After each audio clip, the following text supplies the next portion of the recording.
Good evening, ladies and gentlemen. I, Gaurav Bedi, And I, Aishwarya Jayal. on behalf of Finance Committee, welcome you to the 7th edition of SPJIMR Business Academia Conclave. Before we commence, let us have a small look at a video.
India has emerged as the third largest startup market in the world, with investments worth more than $7.3 billion coming into India in the first 3 quarters of the calendar year 2015. With tech startups leading the way, 114 Series A funding had happened in India till December 2015, while the figure was just 46 for 2014.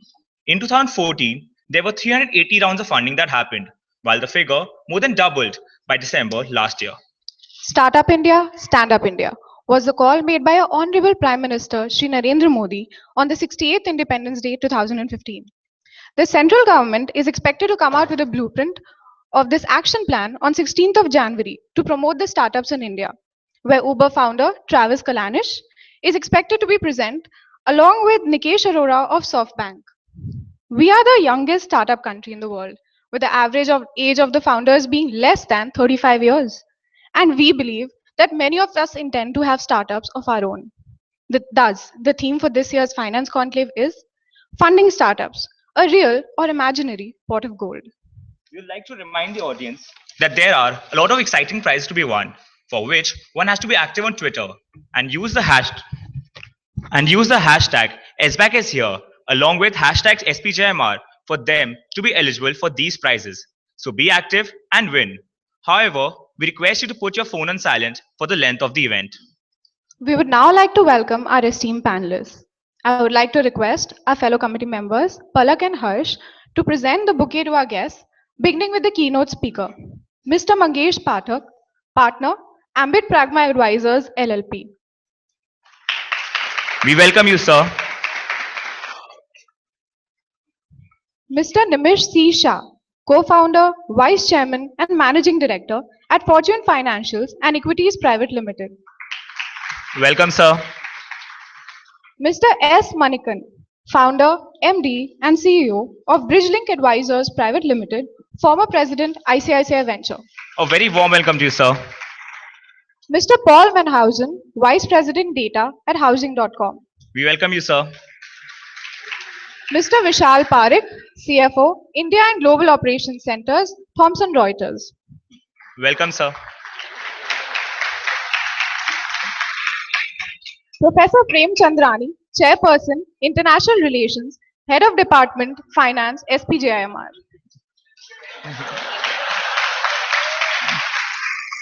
Thank you, Palak and Harsh.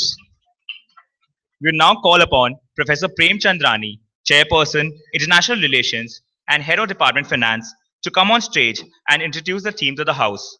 Professor Chandrani, a senior faculty, has an experience of more than 30 years encompassing audit, consulting, corporate finance, business development, and general management.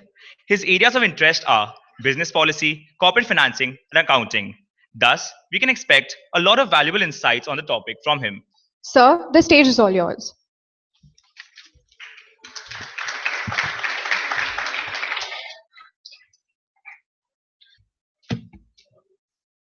Thank you very much for the introduction.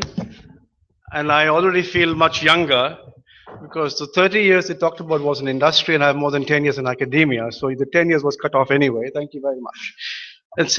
We're talking about young people in the startup community anyway. So that's what it's all about. Okay, so this is the sixth of the conclaves that is happening in this edition of SBAC. And I'm really delighted to see a full house out here. It's a Saturday evening, and the fact that everybody is present out here shows a dedication, which is certainly commendable.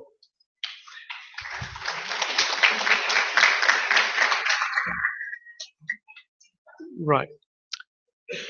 The Finance Conclave is organized by the Finance Committee.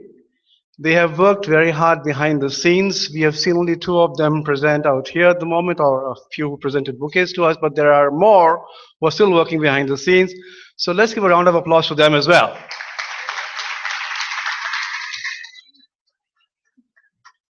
Right. So we say money makes the world go round, and therefore the Finance Conclave obviously is the one that actually makes the world go round, okay, or at least the SPJIMR world goes round. The theme this year is very relevant. Okay, it's talking about funding startups, a real or imaginary pot of gold. Why is this theme being discussed now? Okay, startups have been there for a few years, and we heard some very impressive statistics from the MCs a little while back about how India is the third largest ecosystem in startups and one of the youngest, and how the total amount of investment is growing in India. But I think we have come to an inflection point. And that's the reason why I think this theme is so relevant this year, 2016. We have seen that last year there have been some changes in the way the startups have been operating. Just to talk about two instances about the largest, so to say, valued startup in India, I'm talking about Flipkart. In Feb 2015, there was a news item which said, Flipkart cuts hiring to reduce cost. In June 2015, there's another news item which says, Flipkart fires 1,000 employees. And later on in October 2015, it says, Flipkart transfers 300 employees to their BPO. What's happening? Why is it that Flipkart, which is supposed to be the largest startup in India in terms of valuation, is doing what it's doing? Clearly, there is some change in focus out here.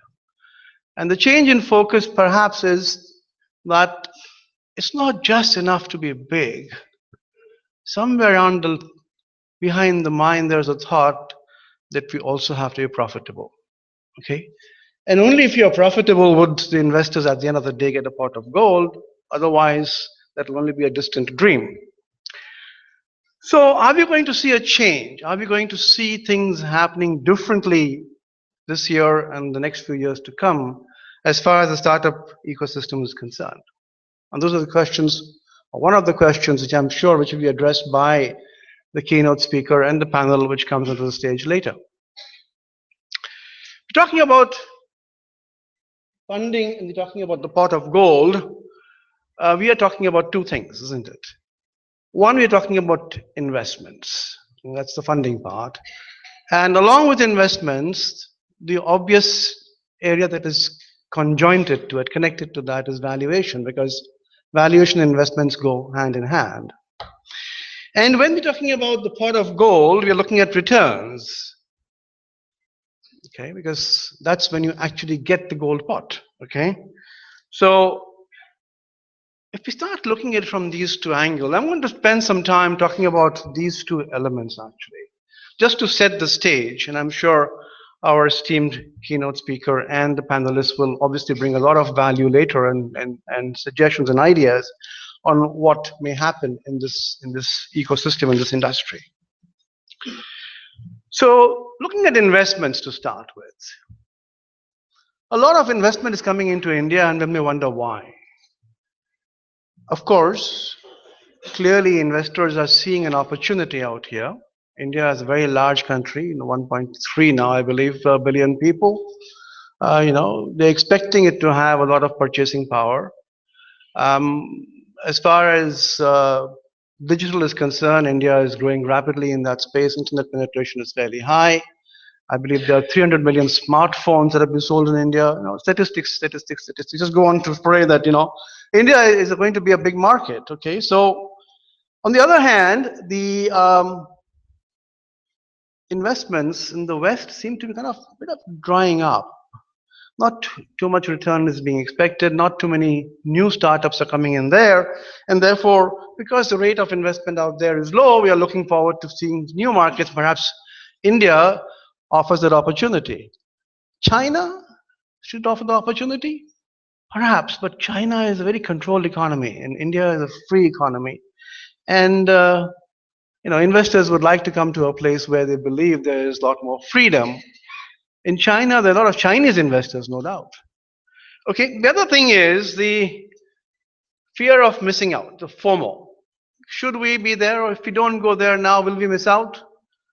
Are we going to miss the bus? Are we going to miss out on the opportunity of getting great returns? And then, of course, we all love the euphoria of top line growth. Every investor you talk to talks about the top line growth. Okay, now this company has grown X number of times. It's all factors of X basically. It's no longer few percent growth. It's factors of X. X times, 1.5 times, 2 times, 3 times, and so on. So that's what's happening to the investments. Now, when we talk about investments, clearly we are also thinking about how safe are our investments going to be. And that's something which is unknown. That's an uncertainty at the moment. We do not know how safe our investments are going to be. I'm talking of a company, not in India, but outside. Talking of a company based in the US. This company was called fab.com, just to give you a feel about how investments move around.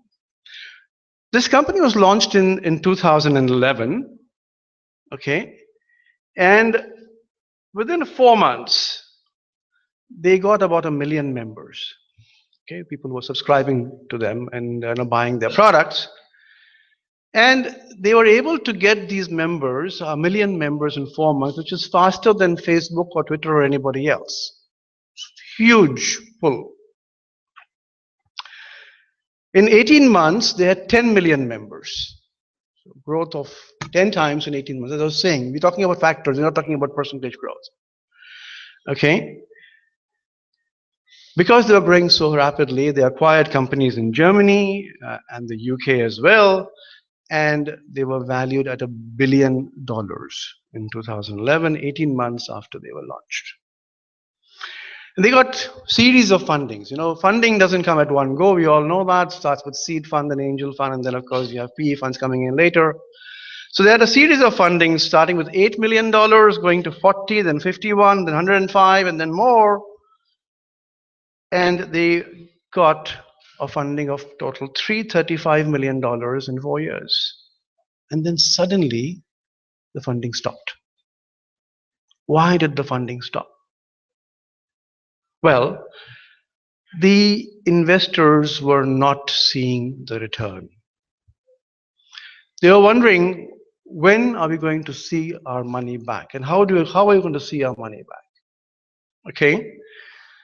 In 2013, the company laid off about 100 workers in Berlin, in Germany. Later on in the same year, they laid off another 100 workers in New York.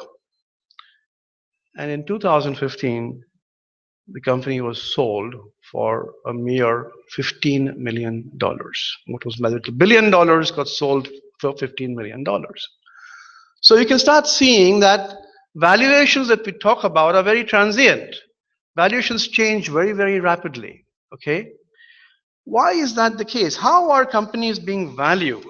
That's a question that we need to ask. And if you think about it, the traditional way of valuing companies is to look at their histories, to look at their cash flows, and say, okay, we will do a discounted cash flow method, for example. There are several methods of valuation, and that is how we are going to value companies. Unfortunately for startups, we don't have historical data. So then, how do you go about valuing them? And to a large extent, the valuation is being done based upon what we expect would be the growth of these startups. They also look at the people who have started it.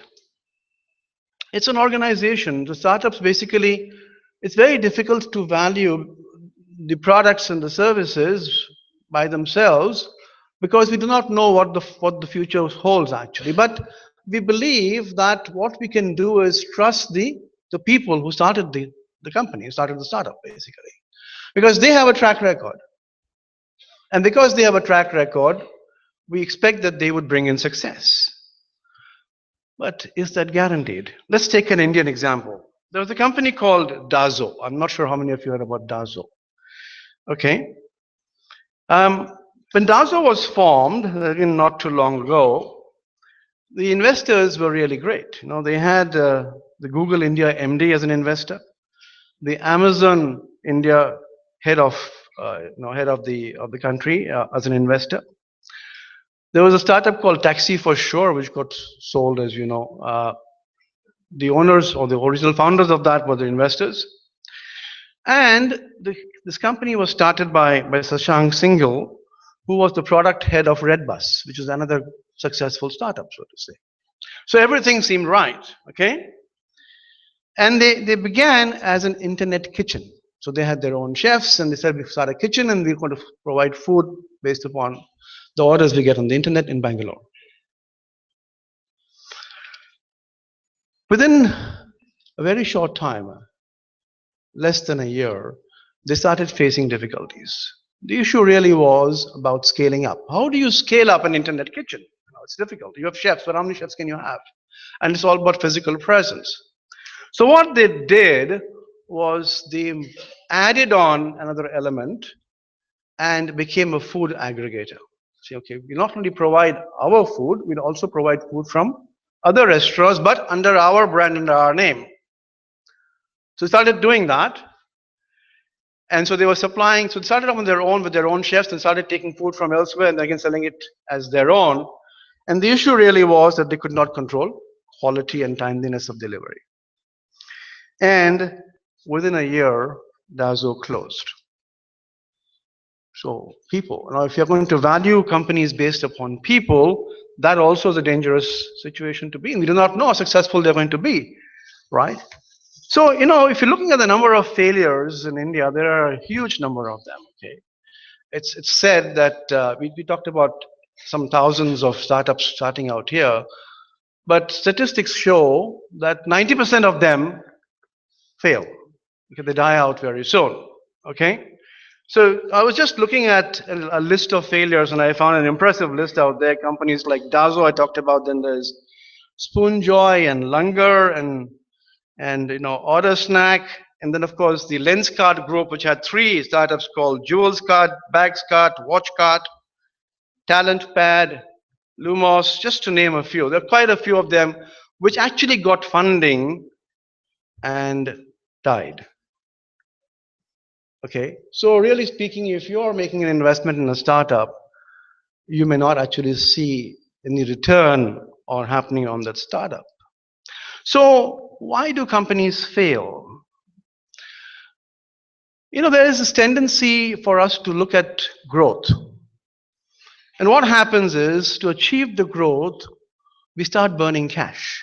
Okay, we start burning cash means start giving discounts, start advertising, okay, and we are burning that actually without any control at times. And very soon the cash burns out, and that could cause a problem because you may not get fresh funding. The other reasons are also the fact that many startups don't have good processes. They have grown up so quickly and so fast that they do not have processes in place to handle the business. Okay, I was talking to one of our students who was doing an internship, or the autumn's internship for a startup basically, which was into hotel aggregation. And when I asked him, how did you see the systems in place out there? He says, sir, there was nothing. I spent 8 weeks just trying to develop some part of the system. So that's the case. They just go out because the people out there, they are entrepreneurs, they want business, they look at the selling side, the market side of things, but nobody seems to think about the back end, the process side, which is the boring side actually. Okay, so that's another problem actually. And if you're able to scale up your market demand quickly and you don't have the ability to fulfill the demand, then obviously you're going to earn a bad reputation, a bad name, and that can also cause problems for you actually. Okay, so that's the reason why some startups fail. There could be other reasons why startups fail, and that could be because they run out of cash, or because the team does not work as it should be working, okay, or again, the quality control is not being maintained, and so on and so forth.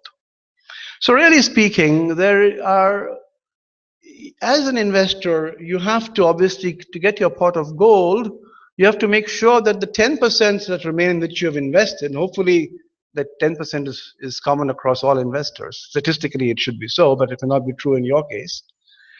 That it would give you enough return to recover not just whatever the investment you've made in that particular company or those companies, but for all the bad companies in which you made the investments as well. Okay, right. So this is the reason why we are looking at at this theme right now.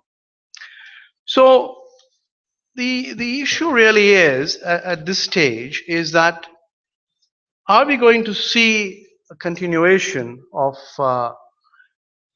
investments in startups, or are we going to see it drying up?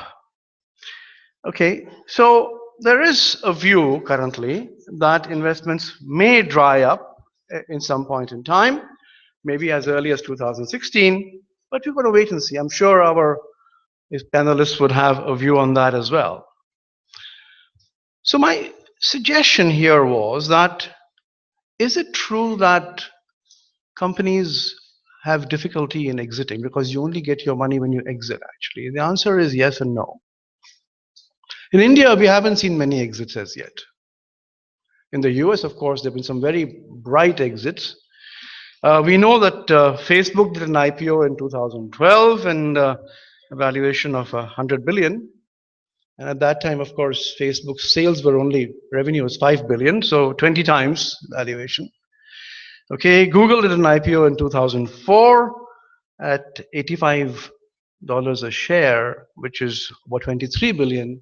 I'm sure all of us who didn't buy Google stock, those just must be kicking ourselves, because today the share is more than $700 a share actually.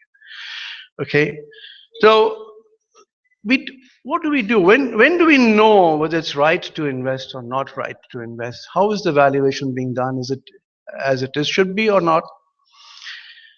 So one of the things that we need to look at, in fact several, is that when we're doing a valuation, we should think whether the business has a proper business model. So it's not just about valuing because the sales have grown. The sales can grow for any reason. The sales can grow because there are no competitors. Sales can grow because there's a huge surge in demand because you're providing huge discounts. Okay, the $1 billion sale of Flipkart and Amazon, we've seen that as well. But is there a proper business model which is actually going to support sales in the long run? Okay, is there a source of sustainable competitive advantage, and if so, what is that source? We need to look at that as well. Okay, and of course, where is this company, where in the industry life cycle? So it's not just about their company's life cycle, but the company in the industry life cycle, Where is it? Is it in the growth phase or the maturity phase? Where do they actually lie? Some industries mature very rapidly, and one of them is the food aggregator industry. And all the players from Zomato to Swiggy and others, they're all facing difficulties at the moment right now. Okay, but it's not just enough to look at this in terms of valuation, but we need to have some way, some method of doing a sanity check. How do we do a sanity check that the valuation that we have done is going to hold? One of the things is that if we are doing a valuation, we are making some assumptions about how the future will unfold. Obviously, at the end of the day, the company is valuable because the company is making profits and getting cash. So cash profit is important, okay? And stickiness is important. So if we're saying that the company is valued at $10 billion, what kind of cash flows are we expecting, positive cash flows and profits, in which years we can discount them? So we still use traditional methods, and if we discount them, would give the valuation that we're giving it today. That's one way of looking at it and think, is this sane? Are we saying that this company, which is currently maybe selling $3 billion worth of revenue in a year, needs to have $25 billion revenue to actually provide the cash flows and profits to give it the valuation that it's looking at today? That could be one of the things to look at, actually. Okay. So you remember that currently every company has got a focus on growth, but growth has to be limited or forced because there's only so much you can sell, either because it gets saturated at some point in time. So is this model showing, growth to eternity, or does it talking about slowing of growth? And so if so, does the model actually hold? Does the valuation actually hold? So, because what may happen is that if we don't value our startups correctly, the problem is that we could use our resources, which is basically funds in this case, inappropriately and put money in those companies which are perhaps incorrectly valued. I want to close up by talking about a company again that we know very well and ask this question: are these valuations justified? And I'm going to talk about the company which I started off with. I'm talking about Flipkart right now. And I leave this question with you. In May 2014, Flipkart raised $210 million, and its valuation then was $3.5 billion. The next round of funding in July 2014, they raised $1 billion, and its valuation was now $7 billion. In December 2014, they raised $700 million, and its valuation now was $15 billion. So the valuation jumped 4 times in a period of 7 months. How can a company's valuation grow up 4 times in 7 months? What are we talking about? Is this real? I don't know. Maybe it is. Maybe I'm missing out something. Maybe my esteemed panelists would have some thoughts on that, and they can tell us how this is actually happening. Okay. I was also looking at some of their numbers of their performance. For the financial year 2012-13, they had sales of 1196 crores and a loss of 345 crores. Okay. In 2013-14, their sales increased to 3036 crores and the loss was 719 crores. Well, it's doubled actually. And in an interview with Mint, and I've taken these figures from Mint, which is one of the Hindu business magazine or business paper, Mr. Bansal says, "We don't want to be small, profitable company." The emphasis was on small. We don't want to be a small, profitable company. We want scale. We want to be big. Okay? And if we are big, profits will come. We don't know how, but perhaps it will. Okay, no idea. Okay? So, my key question is, if Flipkart, say, did an IPO 3 years ago or 2 years ago, and if they were a listed company today, could they have raised the funds that they did? Would they be valued by the market the way they are valued right now? I don't have an answer right now, but you'll hear about it later. Thank you.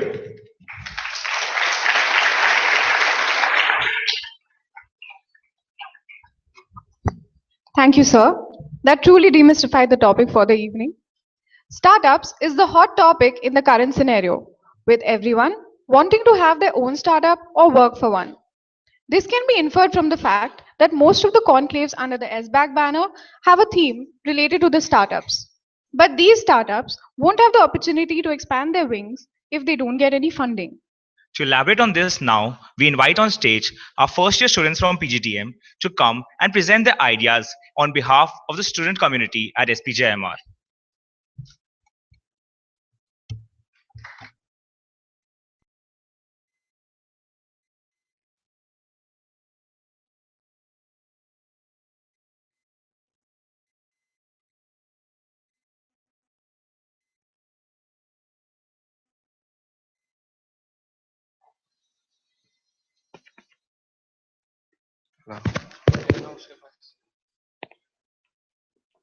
Startups today have a distinct coolness quotient associated with them. Almost everyone either wants to found a startup, fund a startup, or at the very least work for a startup. Increasingly today, graduates are leaving lucrative corporate jobs only to pursue their entrepreneurial dream. And as I've heard, even in the marriage market, startup founders are finding equal valuations as IITians. So if you look at this deeply, the startup world has taken over. Today, investors in startup space are mutual funds, hedge funds, sovereign wealth funds, and other investors who historically were not known for investing in such businesses. What they've done is that when Facebook reached $50 billion in valuation, everyone said it was too fast in 7 years. Uber today done it in 5. This has a whole group of skeptics who feel that these valuations are inflated and the business is not sound enough to support these valuations. I stand here, Siddhant Mathur, with Siddhant Jain and Ipsita Mishra to present our take on startup funding. Is it a real or imaginary pot of gold? So let's start up by looking at 2015 for startups. To say the very least, 2015 was an epochal year for startups in India. The year started with the Prime Minister talking about startups in his Republic Day speech. This was also the year when industry stalwarts like Ratan Tata, Mr. Narayan Murthy, and Alibaba founder Jack Ma investing in Indian startups. All of this their personal wealth. The year also saw India become the third largest startup ecosystem in the world, only following USA and UK. The combined investment in India stood at $9 billion in reported investments. If you look at these investments in detail, on-demand cabs and e-commerce took almost 60% of the pie.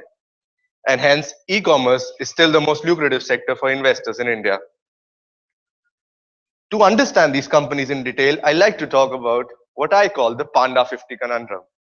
So for those of us who order food online would know, Panda 50 is a popular discount code started by Food Panda to get people to order food online. If you look at these companies in detail, the fundamental to their DNA is that they value growth over profitability. That's because they call themselves habit-forming companies. There are 3 fundamental underpinnings to a habit-forming company. The first 2, delivery and choices, I feel are hygiene factors, which are quintessential for anyone entering this sector. But the third one, daily discounts, is what I feel is the only motivating factor for customers to order food online or for other activities to be done online. This is because these sectors still command a very low stickiness factor, and hence the customer always buys from the cheapest provider. This leads the industry to follow the margin structure of the most desperate player, and hence the entire sector goes into a downward spiral of price wars, leading to excessive cash burning by startups. To give you an example how startups are spending huge amounts of money in advertising, Paytm recently acquired the title sponsorship for the Indian cricket team. They spent a whopping 206 crore rupees to get this. And by doing this, they join an elite group of companies like ITC, Pepsi, and Sahara Group, big conglomerates who were past title sponsors. The Indian customer said, "Aur dikhao," and that's exactly what internet companies did in 2015. The top 10 internet giants spent a whopping 5,000 crore rupees on advertising in India. Jackets, double cover jackets, e-commerce companies have done everything in the book and possibly more to get the attention of the customers. In the last 2 years itself, Snapdeal's spend on advertising has increased by 2,000%. That's no small feat. And lastly, in out-of-home advertising, these companies have wasted money over taking pot shots at each other. All of this cost the industry 200 crore rupees in the last year. And hence we feel that investor money is being pumped into promotion activities for customer attention. Moving forward, I'd like to talk about what I call the scare round. So what's happened is that there are two factors: easy availability of liquidity and the declining gap in innovation. And these two have created a situation where people feel that capital rather than innovation has an edge in building a leadership position. And this has fundamentally changed how we look at business. Today, we no longer look at business from a performance-based investing model. So what is a scare round? Well, I define a scare round as a large round of funding aimed to scare away competition, as the name says, which we feel is just downright wastage of funds without investing in revenue generating activities. So what is the consequence of this?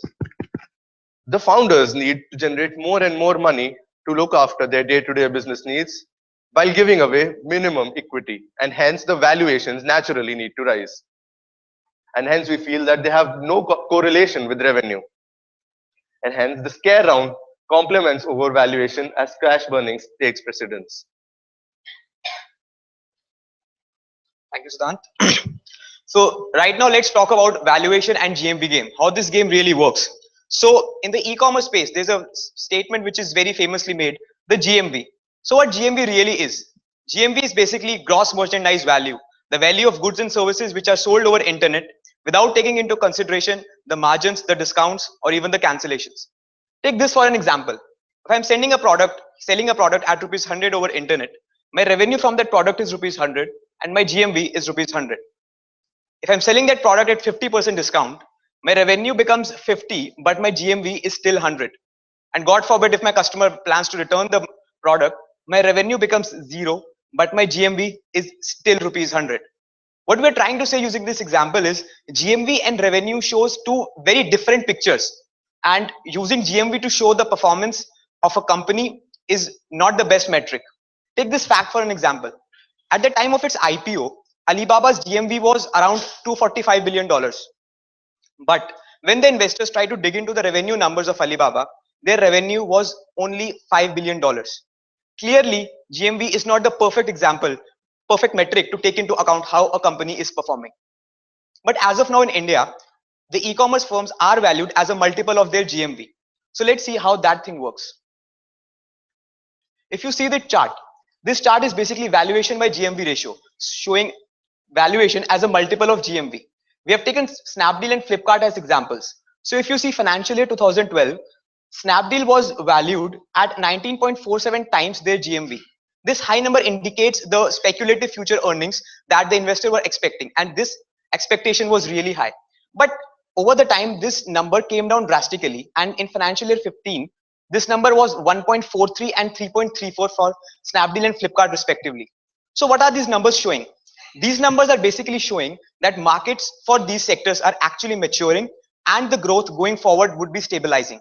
So as sir mentioned, the 4 times, 5 times jacking up of valuations, going forward, we don't see that happening in this sector. Basically, as I said, the sectors are maturing and the growth for this sector is stabilizing. This chart shows the growth story of the poster boy of Indian e-commerce system, the Flipkart. If you see, its valuation over 3 years has been growing at CAGR 250%, and its valuation is growing at a CAGR of 150%. This number is unprecedented. Clearly, we have a question here. Are these valuations actually matching the fundamentals? To understand this, we tried to compare Flipkart with companies from different industries. We tried to compare Flipkart with BHEL, a company valued at $15 billion but from a completely different industry. Let's have a comparison. Flipkart was founded in 2007, and in 8 years, it hasn't posted a single penny of profit.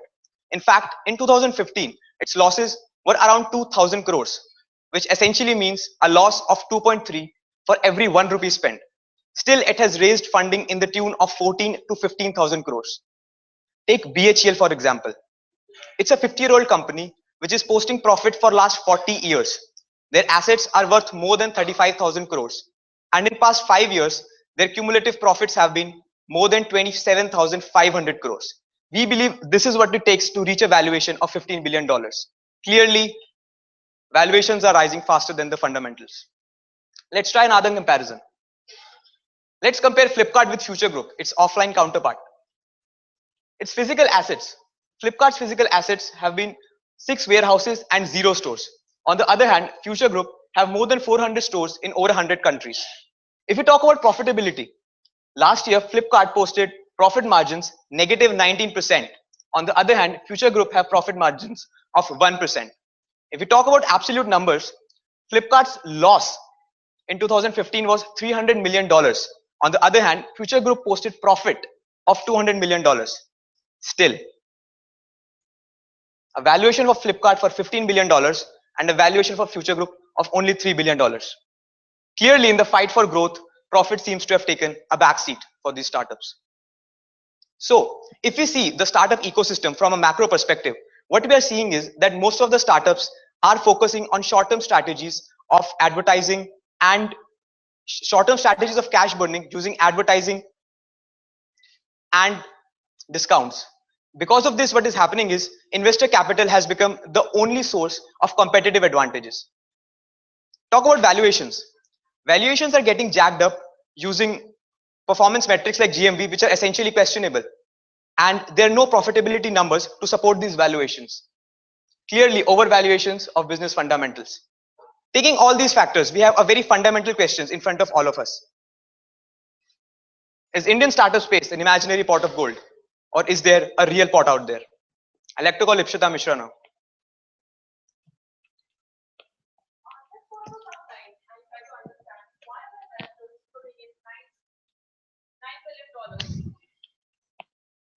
In 2015, why are the founders, angel investors, VCs so positive about the Indian growth story? Let's look at some factors that actually make India a hotbed for growth. Surging middle class. The middle class population is expected to rise from 24 million in 2015 to 475 million in 2030. This means that the startups can actually leverage on the disposable income and the growing demands of this class in order to succeed. Low internet penetration of in the today's world.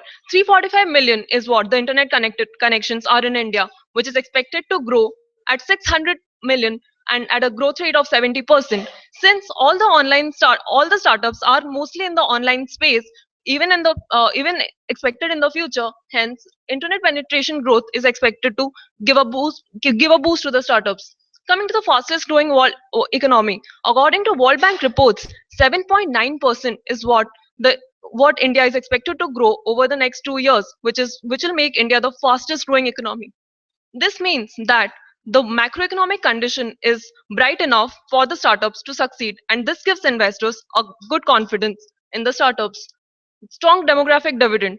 Over 100 million people are expected to be added to the workforce. This means that not only can the startups leverage on the employability on the workforce, but also these young population can actually create the demands that the startups can fulfill by the products and services, which means that the investors need to support these startups at a very young age so that these expectations can be met. Saturation in the developed world. India, uh, India amongst the emerging economies is one of the major countries that shows a high potential of growth and is expected to be at a state wherein it will surpass the developed countries with consumer demands. Let's see, is it only the macroeconomic conditions or there are real business issues that the Indian startups are solving? The various sectors wherein the startups have come up are e-commerce, real estate, cab services, hotel stays, hyperlocal delivery stores, and the reselling market. Many startups are coming up in these spaces and they're actually solving real world issues and the consumers are accepting them slowly. Hence, they're surviving because they're actually solving issues and not just there for the sake of it. Our take on the Indian startup ecosystem, we expect that the Indian startup ecosystem is staring at a course correction, by which we mean that the startups can either go for hard correction or a soft correction. By hard correction, we mean that the valuation of the companies will drop suddenly.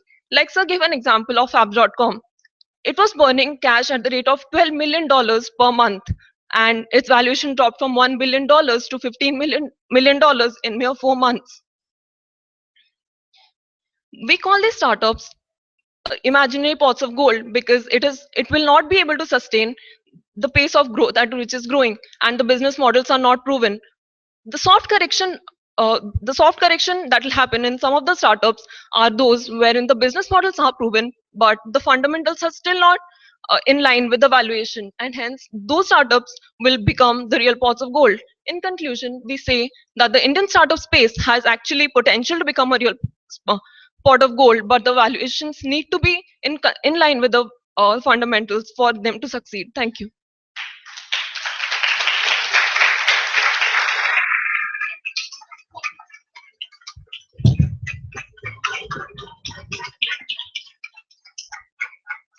Thank you, friends.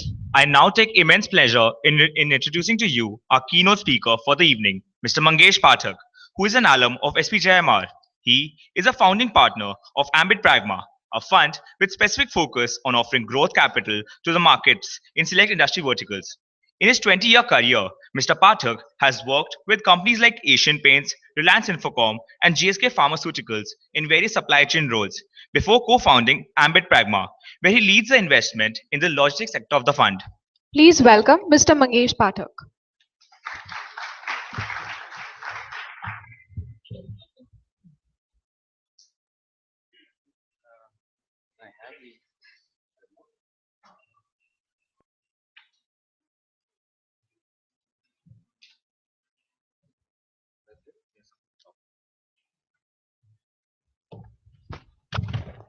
Good afternoon. It's always good to be back in the institute. Only difference is that this room was not there when we used to be studying here. So I passed out in 1996 from manufacturing stream, and actually it was never expected that I am going to be talking on finance. So therefore, career can take you anywhere.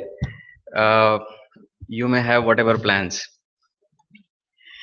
And that's no different when it comes to startups. So I think for me to really make any new points is difficult because first, professor has covered whatever a keynote speaker is supposed to be covering, and then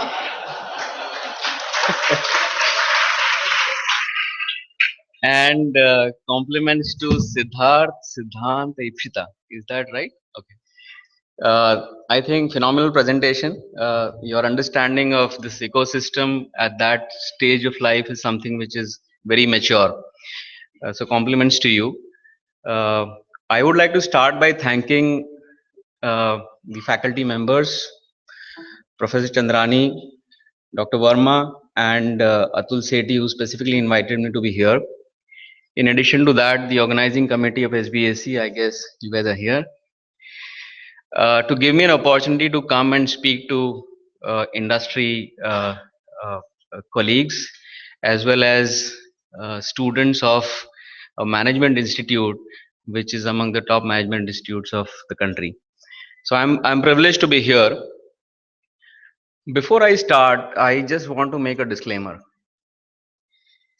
And the disclaimer is, don't get me wrong, disclaimer is that I do not come from VC industry, neither do I come from startup ecosystem. Then what am I doing here? I am in a parallel industry for last 8 years, which is the private equity industry, and we make investments in SMEs, small and medium enterprises. The challenges are very similar. One, they are small and very difficult to scale companies. And the second thing is that a lot of these startups we hope will sometime come to us for funding in their next stage, and therefore we need to track them. And therefore my view of this industry is as an outsider, and perhaps I will present more critical views compared to really a constructive or supportive view. So that's the first disclaimer. Second disclaimer is that I am not going to be presenting too much of data here, because most of the data has already been presented, and I was expecting that, by the way. Second is that in MBA institute you always keep looking at all macroeconomics indicators, and you're all aware of all data all the time. So therefore I have tried to cover real life examples in my presentation. Third, that uh, okay, so I think I'll not make any more background. I'll perhaps start straight. I hope it works. How does it work?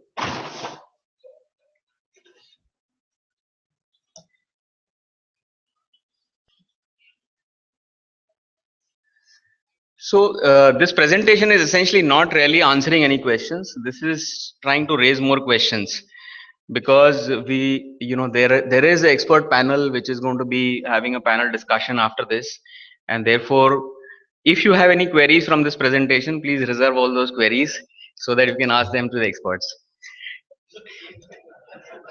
Yeah. So first, some data.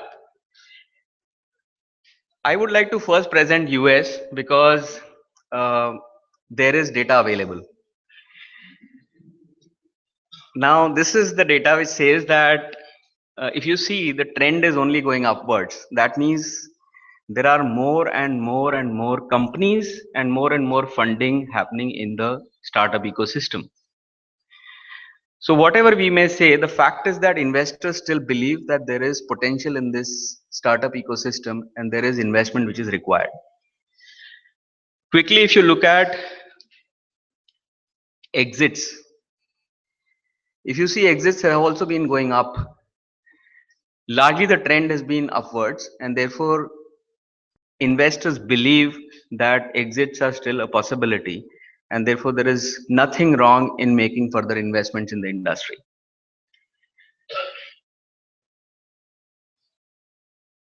Yeah. If you look at fundraising by the VC industry, again you see that after the blip of 2006 and 7, there is still again upward trend as far as numbers are concerned. So you see upward trend where more and more funds, if there are not too many extra additional funds, but there is additional capital which is being infused as far as this sector is concerned. Lastly, perhaps you may not be able to see this very clearly, but I would like to walk you through this. Venture capital or private equity industry, because it is a risk, different risk class or asset class, it is supposed to be making higher returns compared to the public markets. And if you see consistently over a period of 30 years, it shows that this industry has made returns which are much higher compared to public market returns. If you compare it with any index, it has been making much higher returns. There are few years which have been exceptions, but if you take over a longer period of time, the returns are much higher. So the point which I want to make here, that there is a market which is the maturity of that market is much higher compared to a market which is very early stage market, or the market which is in a nascent stage. There, despite having this maturity, there are funds which are getting invested, there are funds which are making money, and there are additional funds or new venture capital funds which are coming in the market. I don't have so much data when it comes to India, but still found some data. And pardon me if there are any mistakes, because I got up at 4 o'clock to make this presentation. If you find mistakes, then I was not fully awake.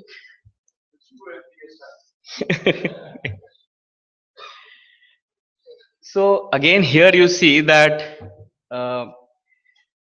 there is investment which is going up, and particularly the last year has seen a surge in investment in the startup ecosystem.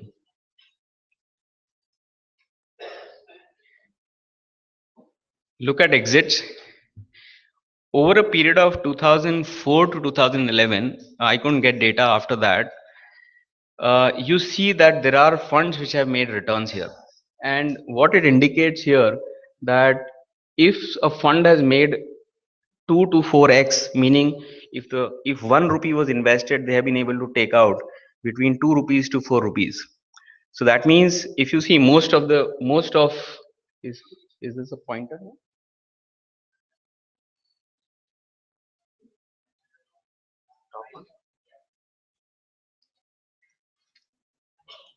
Yeah. So 22. So if you see, a lot of funds have been able to, or a lot of companies have been able to give returns which are in the range of 2 times to 4 times. So therefore, again in India also, the scene is not as grim or as bad as it has been presented, or it is believed to be. So in conclusion, my presentation is, there are a few more slides after this, so this is not the final conclusion. So when we look at any industry, and particularly the industry which is very new in India, this industry in India started around year 1999 or 2000, when there used to be only 4 or 5 funds, and now there are approximately 200 plus funds which are private equity plus venture capital funds who are operating in India. Most of them have gone through their 1 cycle or maximum 2 cycles, and therefore for them to be able to show performance, it's little early. And this is something which the LPs or the investors in the funds, they understand, and therefore they are much more patient compared to all of us who are reaching conclusion that we are ready to write off this industry. But again, should you be the one who should be taking that risk early stage, or you should let the industry mature and then invest at the time when you know that this industry is able to make money, is something which is still a question mark. I think we should ask that to the panel. Coming to the next point, and how did I decide these points? Swaminathan had sent me a mail which actually mentioned that these are the areas which one needs to cover. So I covered these points in the presentation, and therefore even if this was not the agenda, don't say that this is out of syllabus. So essentially, this is a classical question which not only VC industries ask, but even PE industries or any investor asks, whether it is a public market investor or a private investor. These are the questions which are asked by everyone. How do you find a winner? You always want a winner. How do you find a winner? There are a lot of general answers, and those general answers are all here. Growth prospects, scalability, entry barriers, financial parameters, etc., etc., etc. But in my mind, that is not something which is enough, particularly in the startup ecosystem or early stage funding. What is important is some of these other areas. And what we could do, if time permits, we could maybe take 1 or 2 examples with your help and figure out if you can find companies which have been able to demonstrate some of these traits and therefore they got funding. First is disintermediation. Now it is very simple. I think the meaning of the English meaning is very simple, that it is like delayering. You remove 1 or 2 layers in the value chain and you save cost, and you increase the speed or velocity of the supply chain. If you are able to do that, you are able to help the customer receive goods much faster. There is lesser inventory in the system. There are lesser commissions being paid out to distributors and wholesalers and retailers and whatnot, and C&F agents and consignment agents. If you do that disintermediation, there is a model which makes economic sense to be funded. Companies which come to my mind very clearly is, let's say, Big Basket, which instead of going to three layers of exchange of fresh vegetables and fruits. There is someone who's directly buying from mandi, and in fact their aim is to go directly to the farm and procure and deliver it to you. So this is disintermediation in and there are multiple such examples which you will be able to see. In my view, even e-commerce is something which over a period of time will move in that direction, though they have not fully moved in that direction because of multiple reasons that brands and companies are right now not able to uh, uh, take the fight directly with distributors, and therefore they have a lot of them have to supply goods to e-commerce company through their distributors and not directly.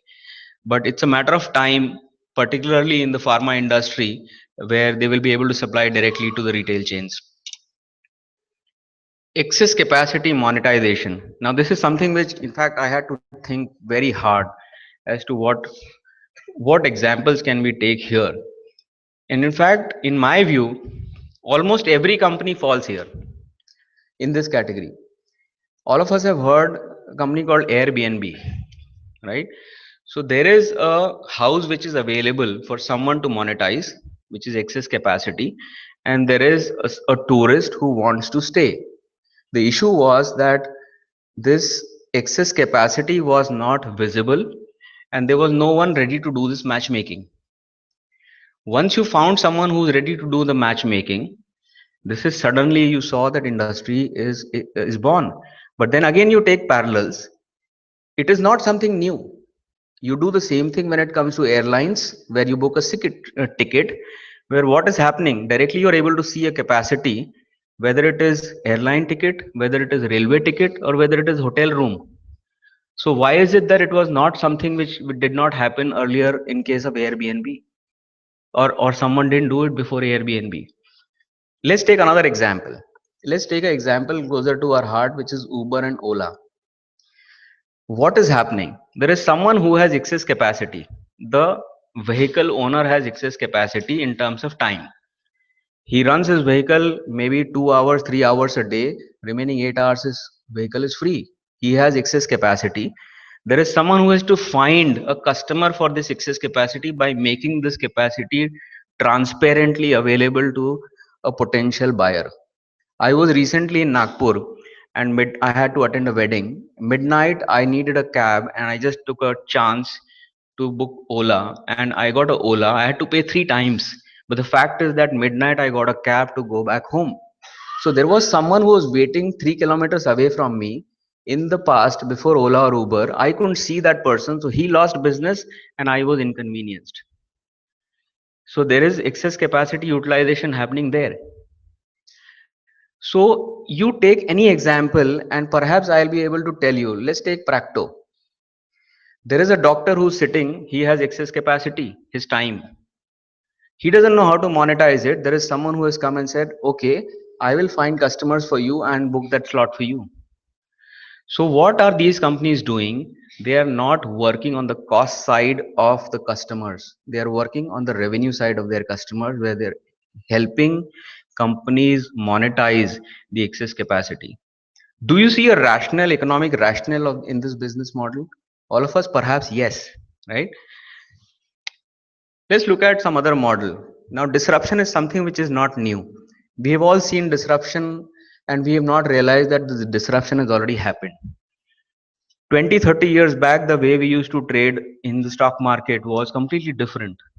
We always used to, while buying, used to buy at the highest price of the day and sell at the lowest price of the day. Today, suddenly you see that all those brokers, etc., their rates have gone down to as low as 8 basis points to 10 basis points. There is a model disruption which has happened in the past, and it is something which is happening today as well. Now, if you find such trends today and you see that there is an economic model which is possible by creating disruption, there is money to be made in this as well.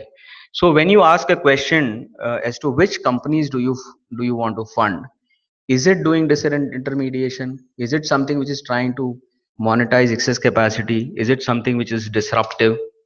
And convenience and entry barriers. Convenience is something which goes without saying, But let's take an example of entry barriers. I have put there something called global versus local business. What do you think WhatsApp is? Is it a global business or a local business? In my view, it is a global business. What do you think Twitter is? But if do you any one of you remember there used to be something called BlackBerry Messenger, right? All of us loved it so much, and it's nowhere there because it was a global business. So there are businesses for which you do not need any physical presence or execution. You could be sitting anywhere in the world, maybe on moon, and still can manage that business. That business is something where it is you never know what can come, and other businesses can also be disrupted, or someone can come and take away that business. But these kind of businesses are something which are the first ones to get hit always. You remember something called Orkut, right? So how do you ensure that while you create these online e-commerce businesses, there is a part which is physical part, and that physical part is something which is, if it is difficult to disrupt or difficult to scale, or if it is going to take some time to scale, then it is that much difficult for someone else to come and disrupt you.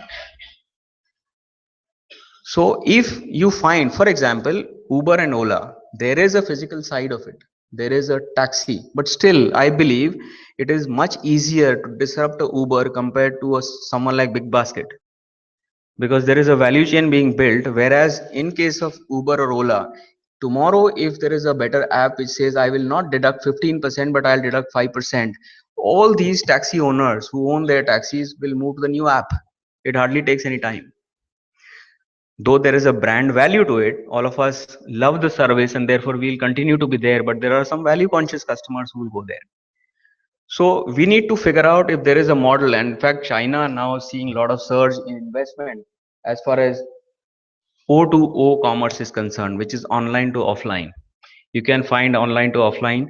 So therefore when you are evaluating as a VC, if you find a model which is online to offline model, perhaps you get more comfort in terms of investing in that model.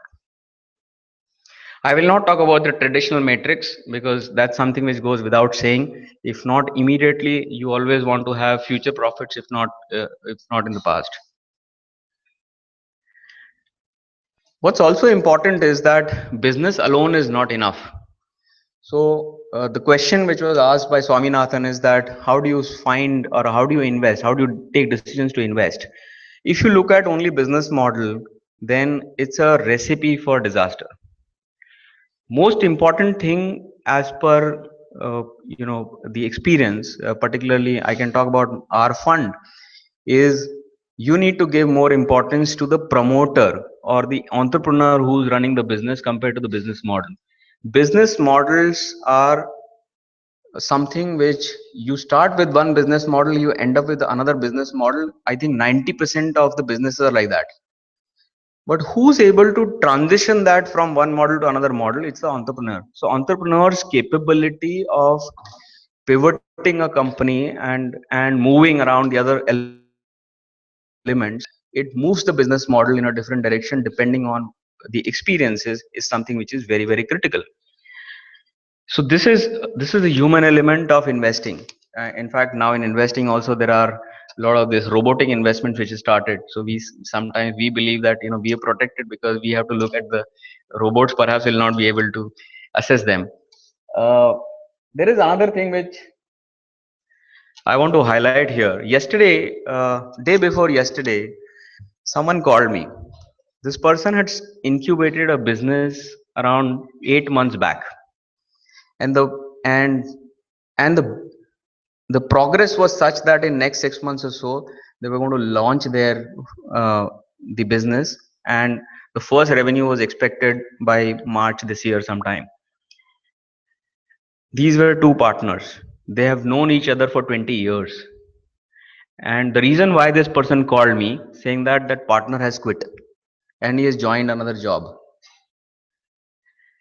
Now imagine that if there was a VC venture capital fund which had given them money, and this person says, here is your money, or whatever is left, you take it.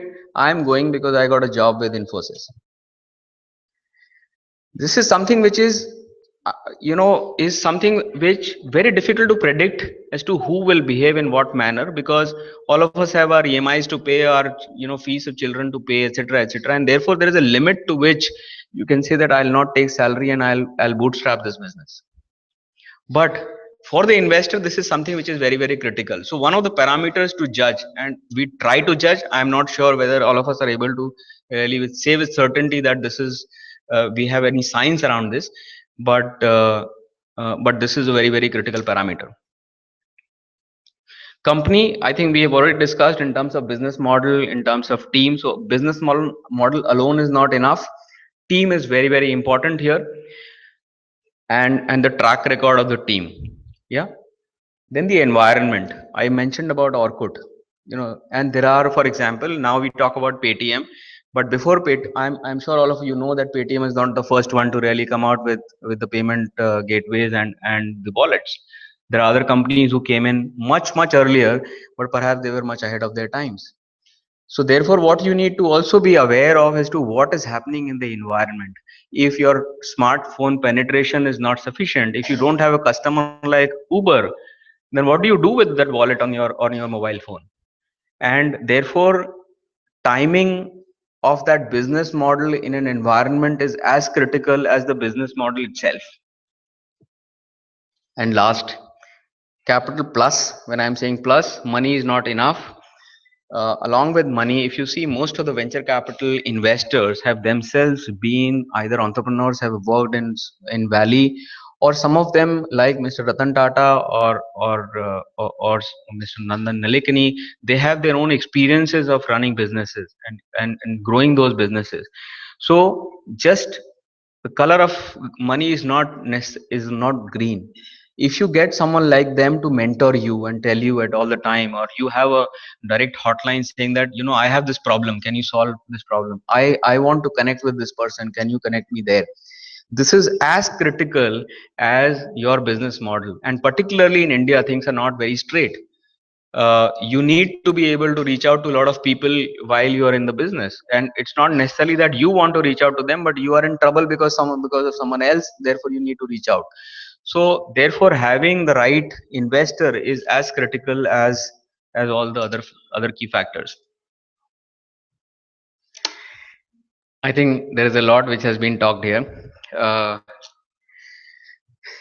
have put so much here in terms of data, so just ignore that because I want to show that I really worked hard. The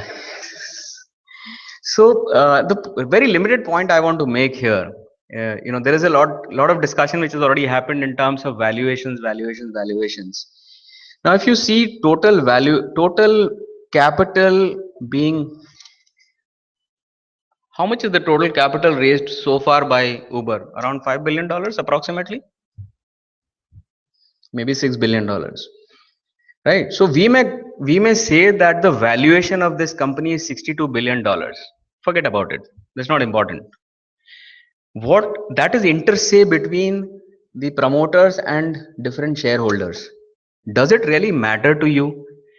What is important is that this business has sucked in a capital of approximately $5 to $6 billion. As far as this company gets valued above $6 billion, at least the investors, even if someone loses, someone gains, they would have made at least their invested capital back. So first, when we look at evaluations, can we look at whether the money rupee to rupee or dollar to dollar, can it be taken out from the business or not? And I'll come to a concept called liquidation preference at a another 2-3 slides later. We'll explain it much better there. But even if let's say if we have to arrive at a conclusion that this company is valued at $6 billion or not, if there is a company which is doing $2 billion of net revenue, the gross revenue is obviously in excess of $10 billion, but net to them as Uber is approximately $2 billion. All brand companies in India, if you see, are valued 2 to 3 times of their revenue. And if you go by that matrix, $6 billion doesn't look very expensive for a $2 billion company. And particularly when the company is growing 100% or plus year on year. So valuation is not only a number which has to be determined based on what you have today, but also based on the growth. And all of us here know that despite so many Ubers also, if morning you press the button, it says 3x, you get frustrated, you still want that Uber. So there is a demand, and there is a demand in multiple countries. So therefore, if you look at it that way, then perhaps this valuation doesn't look very rich.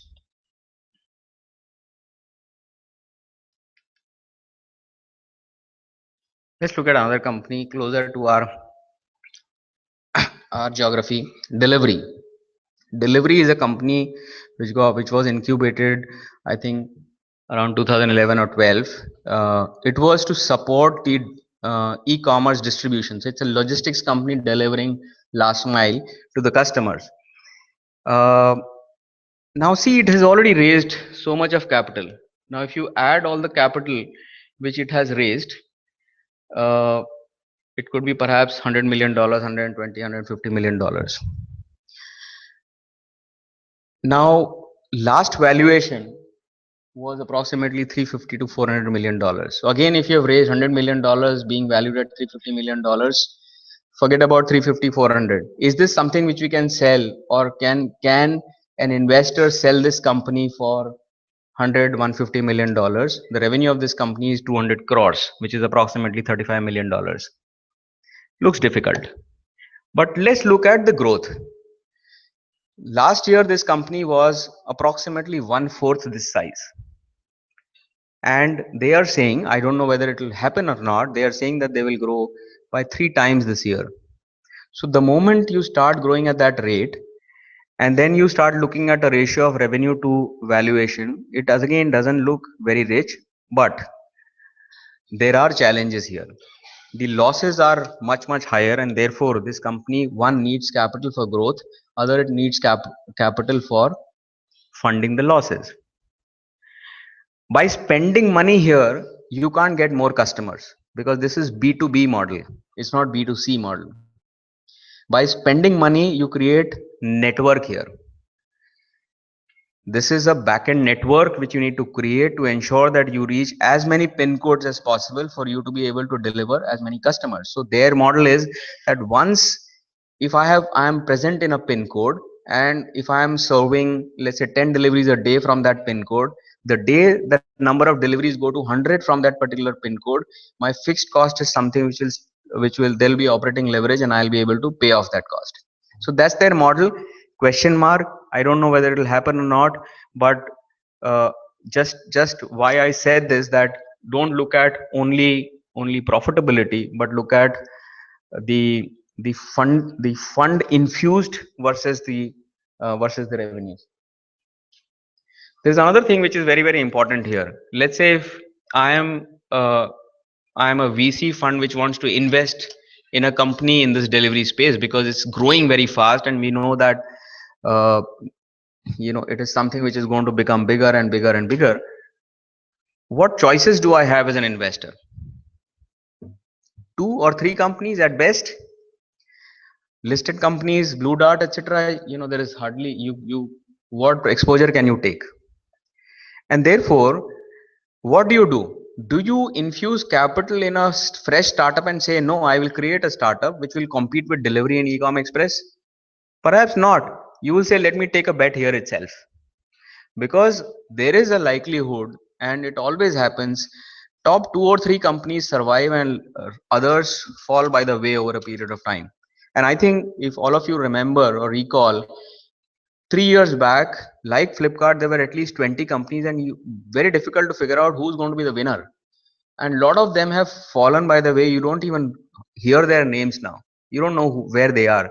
So therefore, as sir was mentioning, that if you reach scale, and if you are able to then become the preferred choice to the customer, though Flipkart in itself or Amazon in itself is not a brand for anyone to buy anything. But when you want to buy anything on the e-commerce websites, only 3 or 4 names come to you. And if there are only 3 or 4 names instead of 100 names, then you at least are assured of 1/3 of the revenue which is going to come or flow through that network. So if by next 4 or 5 years, if you are not 3 or 4, but let's say you're 1 or 2, then the chances that people will buy through your network are much, much higher. Sorry, I didn't steal your idea.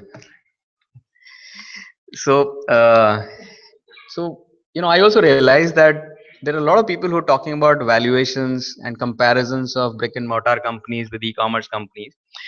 So there is, I just thought I'll put my bit here. Flipkart, I was told that their net revenue was 600 crores, and this is various sources. Again, we can't really judge whether this number is right or not. GMV is approximately $10 billion. I think all of us are talking about the same number.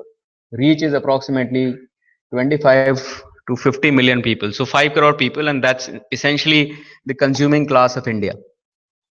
I was recently in one of the event of Hindustan Unilever, which is called Unilever Foundry. And there were a lot of presentations which are made, so I happened to get a chance to be in a discussion with the CEO there, and we heard that Unilever products can be reached to 95% of India's population. I have put here 2/3 because that's the published number. Now there is a company which is reaching almost that kind of population, and there is a company which is reaching only 5% of population. There is a company which has real revenue of $5 billion. The valuation is 30 and there is valuation is 15. It's still half, but I think by another 2 years or so, this 30, perhaps this will cross the valuation of Unilever. But again, coming back, and I kind of did some mathematics, back of the envelope calculations. So if GMV of Flipkart is $10 billion, I think most of us will agree that it is likely to be $20 billion in 2 years, if not 1 year. Yeah. If it is going to be $20 billion in 2 years time, and if what do you think is the discounting rate right now? In excess of 20-30% on an average. Let's say if they reduce that discounting only by 5%, $20 billion, 5% is $1 billion, right? $1 billion is something which they can save just by reducing the discounts. In addition to that, there is operating leverage which is possible. In addition to that, there are negotiations which are possible.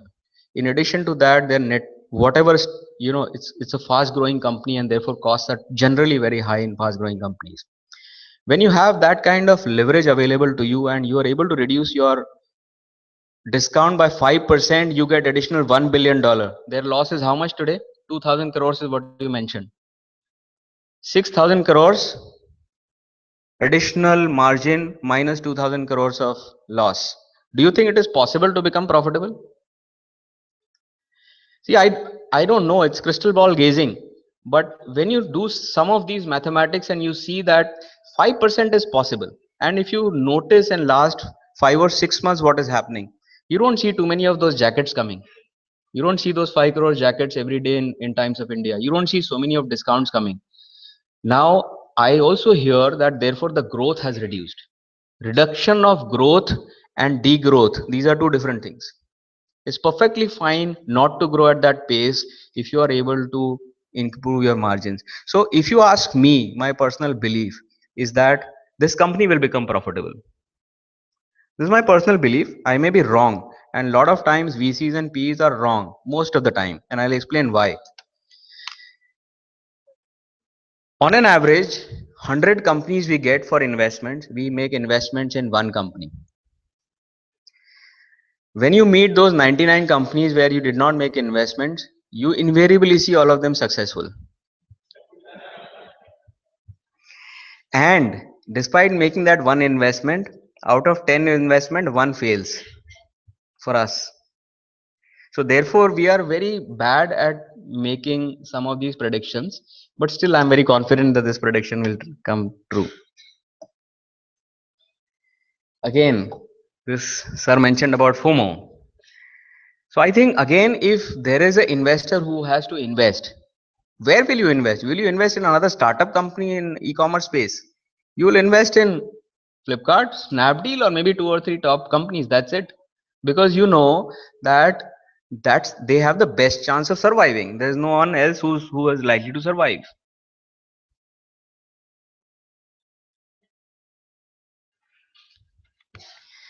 Again, I didn't copy this.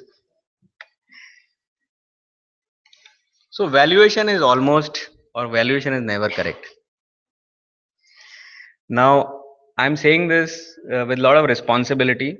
I'll take an example of Fashion Street. You negotiated with a vendor to sell you a jeans for 300 rupees.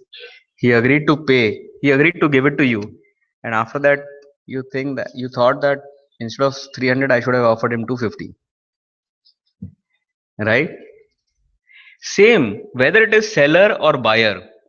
After selling, seller thinks he could have got more. After buying, buyer thinks he could have paid lesser amount. So any deal of whether it is investment or M&A, any deal, even in IPO market, when you see 30 times oversubscription, what do you think must be going on in the head of the promoter?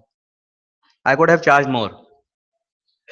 When people were ready to 300 times subscribe to, or 330 times they were ready to subscribe to my shares, that means I could have charged more. So therefore, price is never right. But unfortunately, you realize it only in the hindsight. And that's why that statement. Hindsight is always 20/20.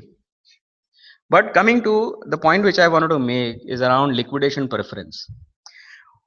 There is a lot of companies, and I don't know how many of them, or a lot of funds, they negotiate a right called liquidation preference. I'm elaborating that because I know that some of you students may not have gone through this.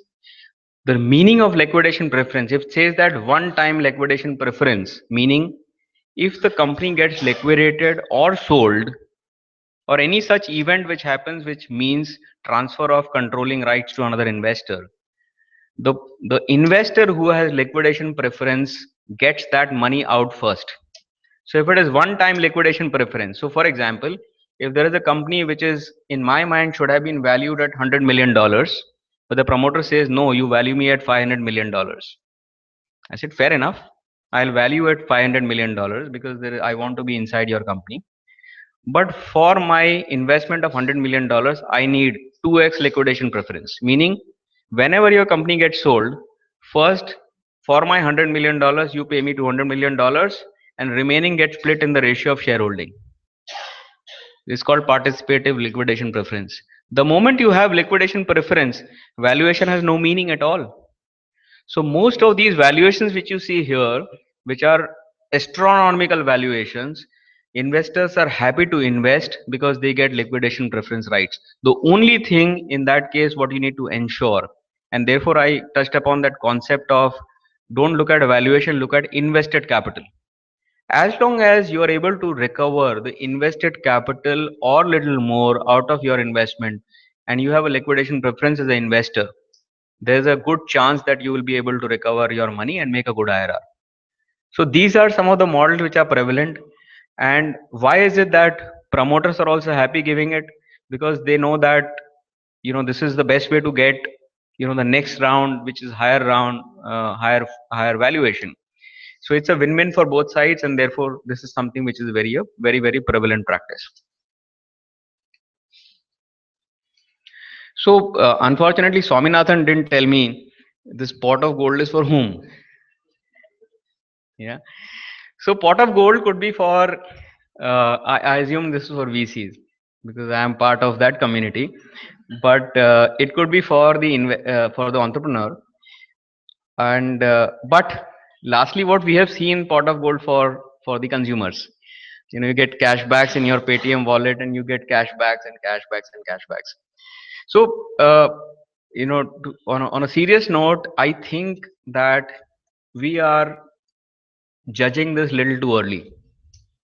We don't have enough history of venture capital or startups in India, and therefore we need to give time for this industry to mature and then reach any conclusion or make judgments about whether there is pot of gold or not. If you ask me, my personal belief is there is indeed pot of gold, though gold is not valued now, but there is indeed a pot of gold.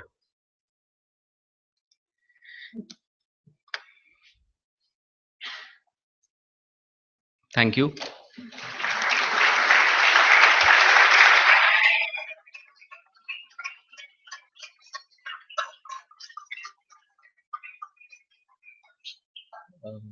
So questions to the panels or?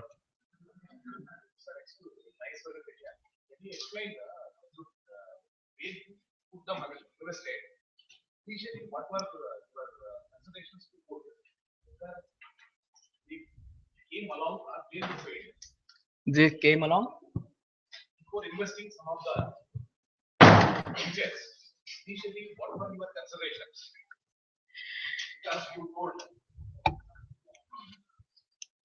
what are you invested in some of the ventures. You told you were choosing 100, out of that you were investing only one. And one, what is the speciality in one?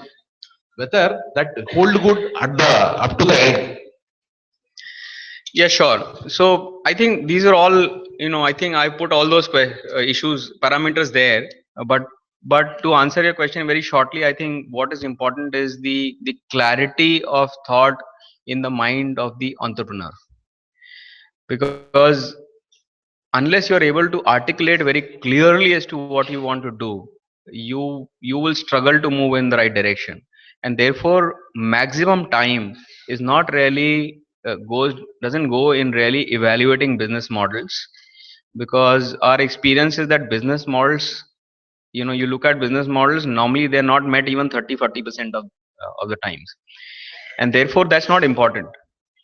If you believe that this is the right person who will not run away, who will not give up, and he's someone who will know how to change the direction of the company at the right time, I think that strength of character of the promoter, I think, is the key criteria in deciding where to invest.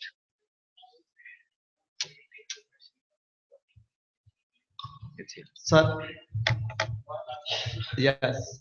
Sir, there are few examples like Warburg Pincus making huge money in Airtel, and similar other examples of a few investors, making huge money, I mean, multiple times. Is it partly because of such a greed of the investors that, okay, we can make such pot of gold out of those investments, and partly it is among entrepreneurs also that, okay, let us get money.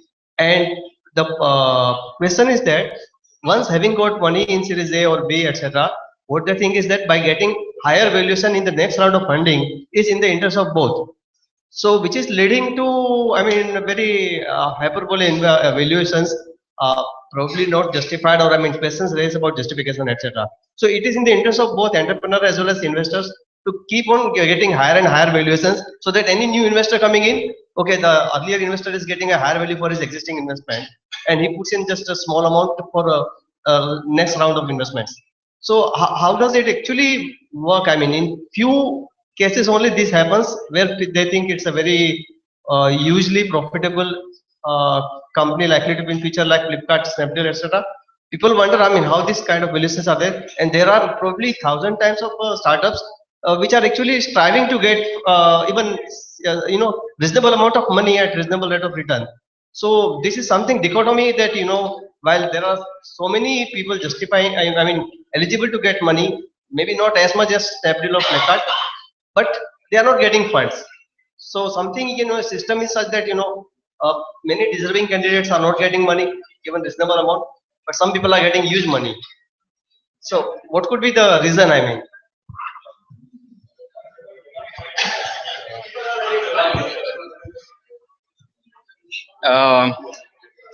Can we take it in the panel, and I'll answer this question? I'll definitely answer this question. Thanks. Thank you, sir. Your insights into historical trends compared with the latest trends and returns potentials, and especially the invested capital over valuations, really decoded the topic for us today. Now we will break for tea and light snacks, and post that Swaminathan Iyer will conduct a quiz for the audience, with exciting prizes on offer. So stay tuned. And note that the program will commence in 15 minutes from now. So please be back by 6 o'clock. Thank you.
Hello, hello,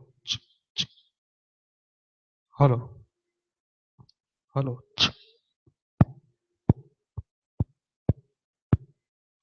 hello, hello.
Hello, hello,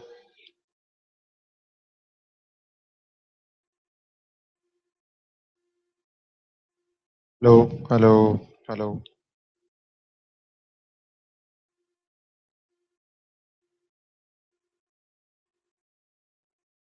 hello, hello,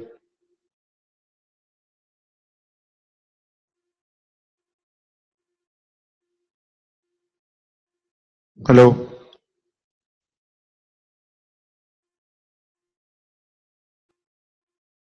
hello, hello,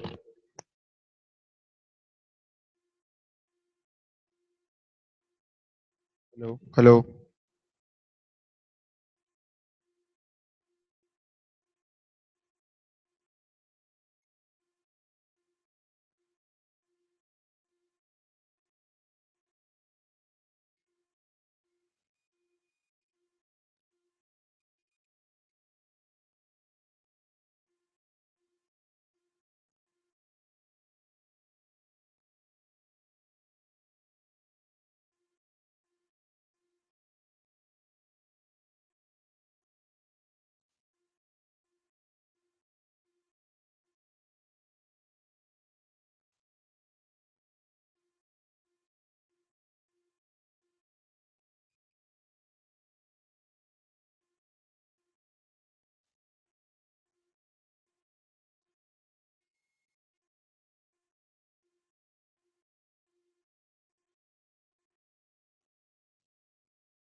And now we have a short video from our sponsors.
Welcome back.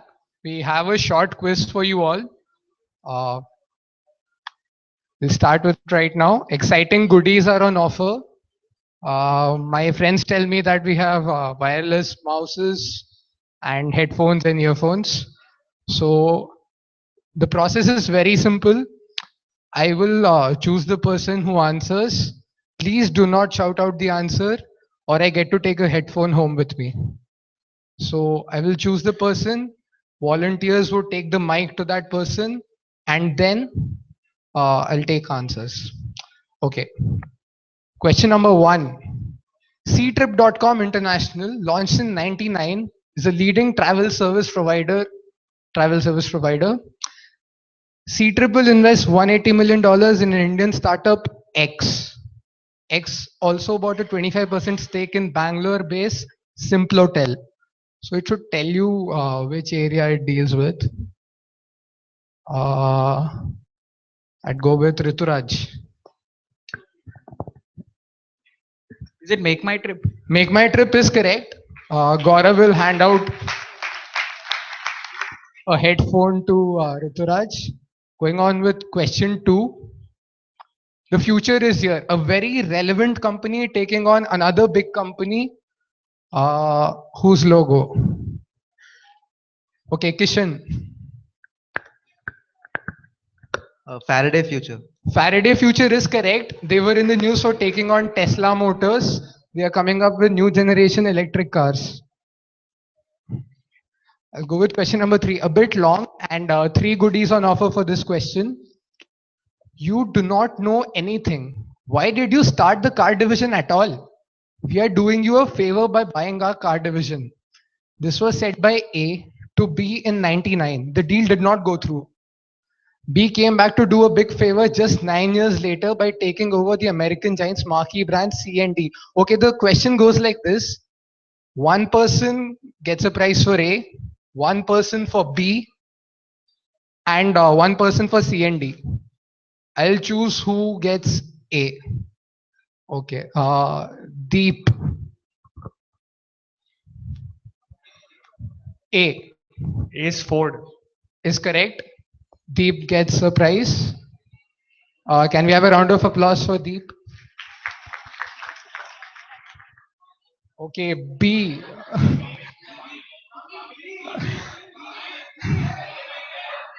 Okay, I'll go with Nishant.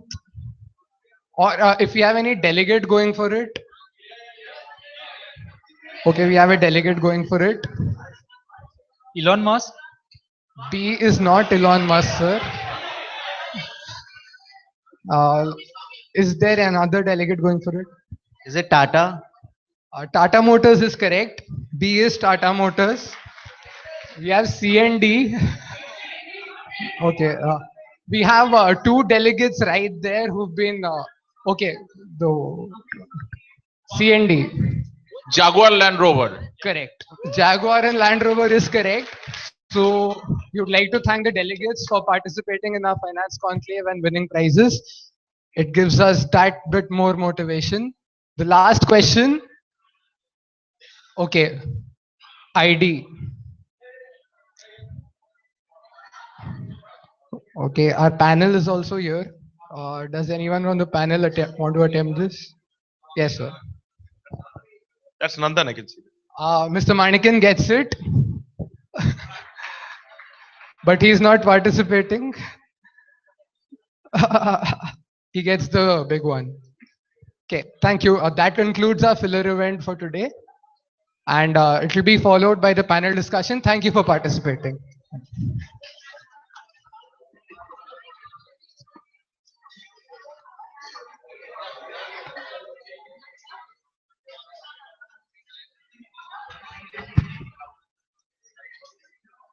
Now that we're all refreshed and ready, let's commence the second leg of our journey into startups and their valuations. The world of startups, however closely examined, is not one that is easily decipherable. The unpredictable nature of startups can only be understood by people who have been associated with it hands-on. The founders, the venture capitalists, the angel investors, and of course, the banks. Today we have with us a diverse yet comprehensive panel who will give us their clear, direct perspective into startups, their valuations, their sustainability, and the current scenario. Now that we have our thinking caps on, let us call on stage the panelists for the evening.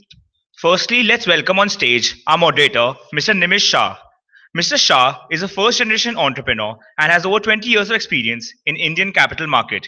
He presently oversees assignments relating to assisting companies in raising capital, M&A, strategic partnership, valuation, etc.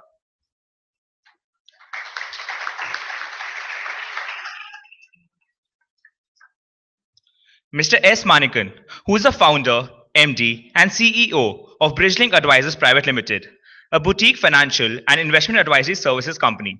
Until June, he was the president of infrastructure and co-headed the infrastructure fund of ICICI Ventures.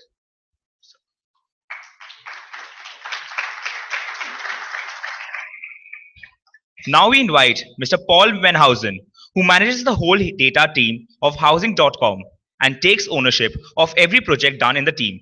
He has done his research at Harvard and pursued his data science fellowship from the University of Chicago. He has also worked as a principal data scientist at Teradata. So, Next, we have Mr. Vishal Parekh, who joined Thomson Reuters in 2007 at the New York headquarters, where he encountered various roles in corporate finance and treasury, including vice president, decision support. During his 15 years of professional experience, he has worked in multiple entities beside Thomson Reuters, including KPMG and ICICI Bank.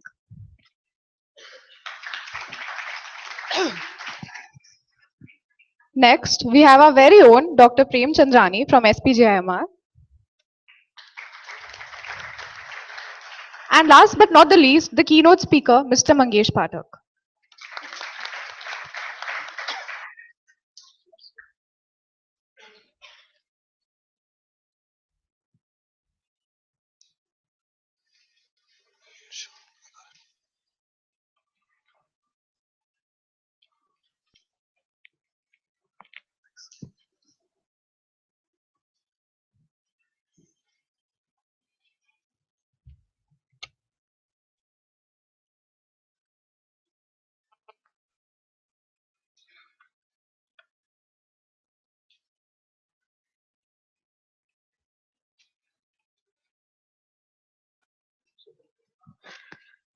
Good evening again, and thank you very much for having me and all of us over here. An enlightened audience, expert panelists, and I have the enviable task of asking questions. I already feel like a mini Arnab Goswami, and I'm almost tempted to start with, the nation needs to know. Is it a Well, I think we've had Mangesh give us a very insightful description on how valuations and other parameters go in funding startups. And as we go with the flow of the questions and answers, and what questions also that the audience would have, the underlying presumption here, and my friend Manikam could probably answer this, is that funding vis-a-vis startups necessarily relates to just equity, because debt, of course, otherwise any business project is always funded with a judicious mix of debt and equity. Whereas in startups, we call funding as in vanilla equity funding. Good. So my question to Mangesh and then to Paul and to Vishal would be that what is the single overwhelming reason which would interest you or anyone to invest in a startup? It's Mangesh. Oh, sorry, Manikam. Yeah, okay. Well, thank you very much for inviting me here in the panel here. And I think I'm coming to this campus after, I don't know, since 1990 when I passed out from Sardar Patel College of Engineering. So it's almost 25 years now. And I lost my way while coming here. So it's interesting to find how things have changed in 25 years. So answering your question, Nimesh, what makes it interesting for people to participate in a startup is the pot of gold. Let us not beat ourselves. I'm sure all the people who are present here, the audience, if you tell them that there is no pot of gold at the end of the tunnel, I'm sure there would be no audience here. People would be disappeared by now. So I think the pot of gold is what makes it exciting for people to participate in startup. But what comes along with it is the high risk, high return situation that startups provide. So, I mean, if you have the appetite to take the kind of risk, then obviously the returns can be very high. The question is, as an investor, do you know yourself well? Do you have in you to have that sort of risk, to take on that sort of investment? I'll just give you a couple of examples from my own experience. I've actually started my career with equities. So I was a public markets guy. I used to write research reports on equity stocks on public traded companies. I moved on to do mergers and acquisitions for 10 years. I did some of the largest transactions on Tata Chorus and the privatization of the Bombay Delhi airports for the government of India. I worked on some interesting things, including the Jaguar Land Rover transaction that was being questioned, being asked about. So I had a very interesting experience of looking at mergers and acquisitions, looking at capital market fundraising, both across convertible bonds, ADRs, GDRs, IPOs, etc. And then I moved my focus more into, so I went to the asset management industry, into a sector which is a capital guzzler, which is infrastructure. I was there in that business for 5 years. But while I was doing all this, my mind was also quite interested. I was looking at startups. And one of the things I did early in 2006 was my first experiment of investing in a startup company. And subsequently, I've done 4 investments, all on personal basis, not on any organization that I've been working on. So 2 of them have been seed investments and 2 have been angel investments. And my own experience is that I've not been a very good investor on seed investments, but I think my sort of performance on the angel investment has really turned out well.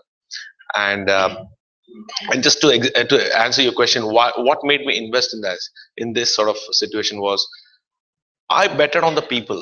Let's be very honest. I took a call on the promoter, the point that Mangesh mentioned in his presentation. So what is the passion? 3 things. Passion of the promoter. Does he have like absolutely obscene and sort of a crazy, insane passion to do what he's setting out to do? Because otherwise, you will have people falling away halfway through. They get tempted by a job offer and then they'll disappear, and then investors will be stranded having put their money into a startup. So that's something I look for. The second thing, therefore, along with it comes how much skin in the game he has got. Has he putting everything into the game, or is he just getting a backdoor sort of a bridge to run away? So those 2 are related concepts I look at. The second thing I look for is the ability to execute. And this requires that most of the time, the sponsors, the promoter has got a limited idea of what he knows. He's either a technocrat or a technology guy, has no understanding of the business, of the commercials, and therefore is he willing to take other members of the team along with him and inspire that passion into the other people and create around it. And that's a very, very important criteria in terms of execution. Otherwise, a great idea. One of the seed investments I had, it was a fantastic idea. It's still a great idea, but it's not being executed very well. So execution is what I look for. And the third thing I would look for is adaptability. Is the promoter adaptable to change his business model as the circumstances change? Or is he stuck to just sticking to what he wants to do? Yeah, the goal is the same. The vision is the same. He wants to do what he's setting out for, solving a problem, which is a real life problem. But is he adaptable to sort of walk around, find other solutions around, or even take other people around to go and find the solution? So this is very important. I think Mangesh actually made a very interesting point in his presentation, that in almost 90% of the time, the business model that you start looking at is different from the business model that ends up in next 3 to 5 years. So these are like 3 things I look for. And of course, because you're taking that kind of risk, you won't want to see the sort of returns that we're talking about. So for example, one of the companies that I invested in very early stage in 2006 went down to the tube for 4 years, and the promoters split because they couldn't take the pain of going through this process of what you call childbirth for 8 years with no salaries, living on credit cards, and paying off your wife's income. sustain your business. Of course, this will never be reported in the media, because in media people like to listen to nice stories. Everybody wants to watch the glamour of Bollywood, but nobody knows what's going on at 2 a.m. in the shoot that happens in the studio. So this is the sort of pain that one has to go through in most of the times, and you will find that, and then this company suddenly turned because it's ahead of time. The point again that Mangesh mentioned: if you are in a business that's ahead of time, you may or may not succeed. And then it turned around for the last 5 years, and today it's a global company operating out of 7 locations. And I've been involved very closely now. I was a mentor for this company for 7 years. Now they wanted to get me onto the board, so I'm on the board of this company, and I'm driving the strategy of this business internationally. So I'm recruiting people and doing a lot of other things that you would like to do. So this is a company that's done 40x in 5 years in terms of the turnover in business. So we'll talk more about some of the other things, but this is what I look for. I look for execution, look for adaptability of the promoters to the business situation, and I think and the last thing is the skin in the game. It's very, very important. If he has an exit door, I am on the exit door first before him. So that's my response to that. Thank you. So my next question to Paul: any business venture has multiple stakeholders. So if you look at a startup as a business venture, you will have the investee, you will have the investor, and you will also have employees. Considering that today's audience is largely made up of students who sometime in the future will become entrepreneurs, having their own startups, or perhaps be working for such startups, what would be your advice to them? I mean, what would they be really circumspect about when choosing their career paths, whether in starting an enterprise or even working for an enterprise? What should they be most careful about? I think that would help them assess. Most careful about.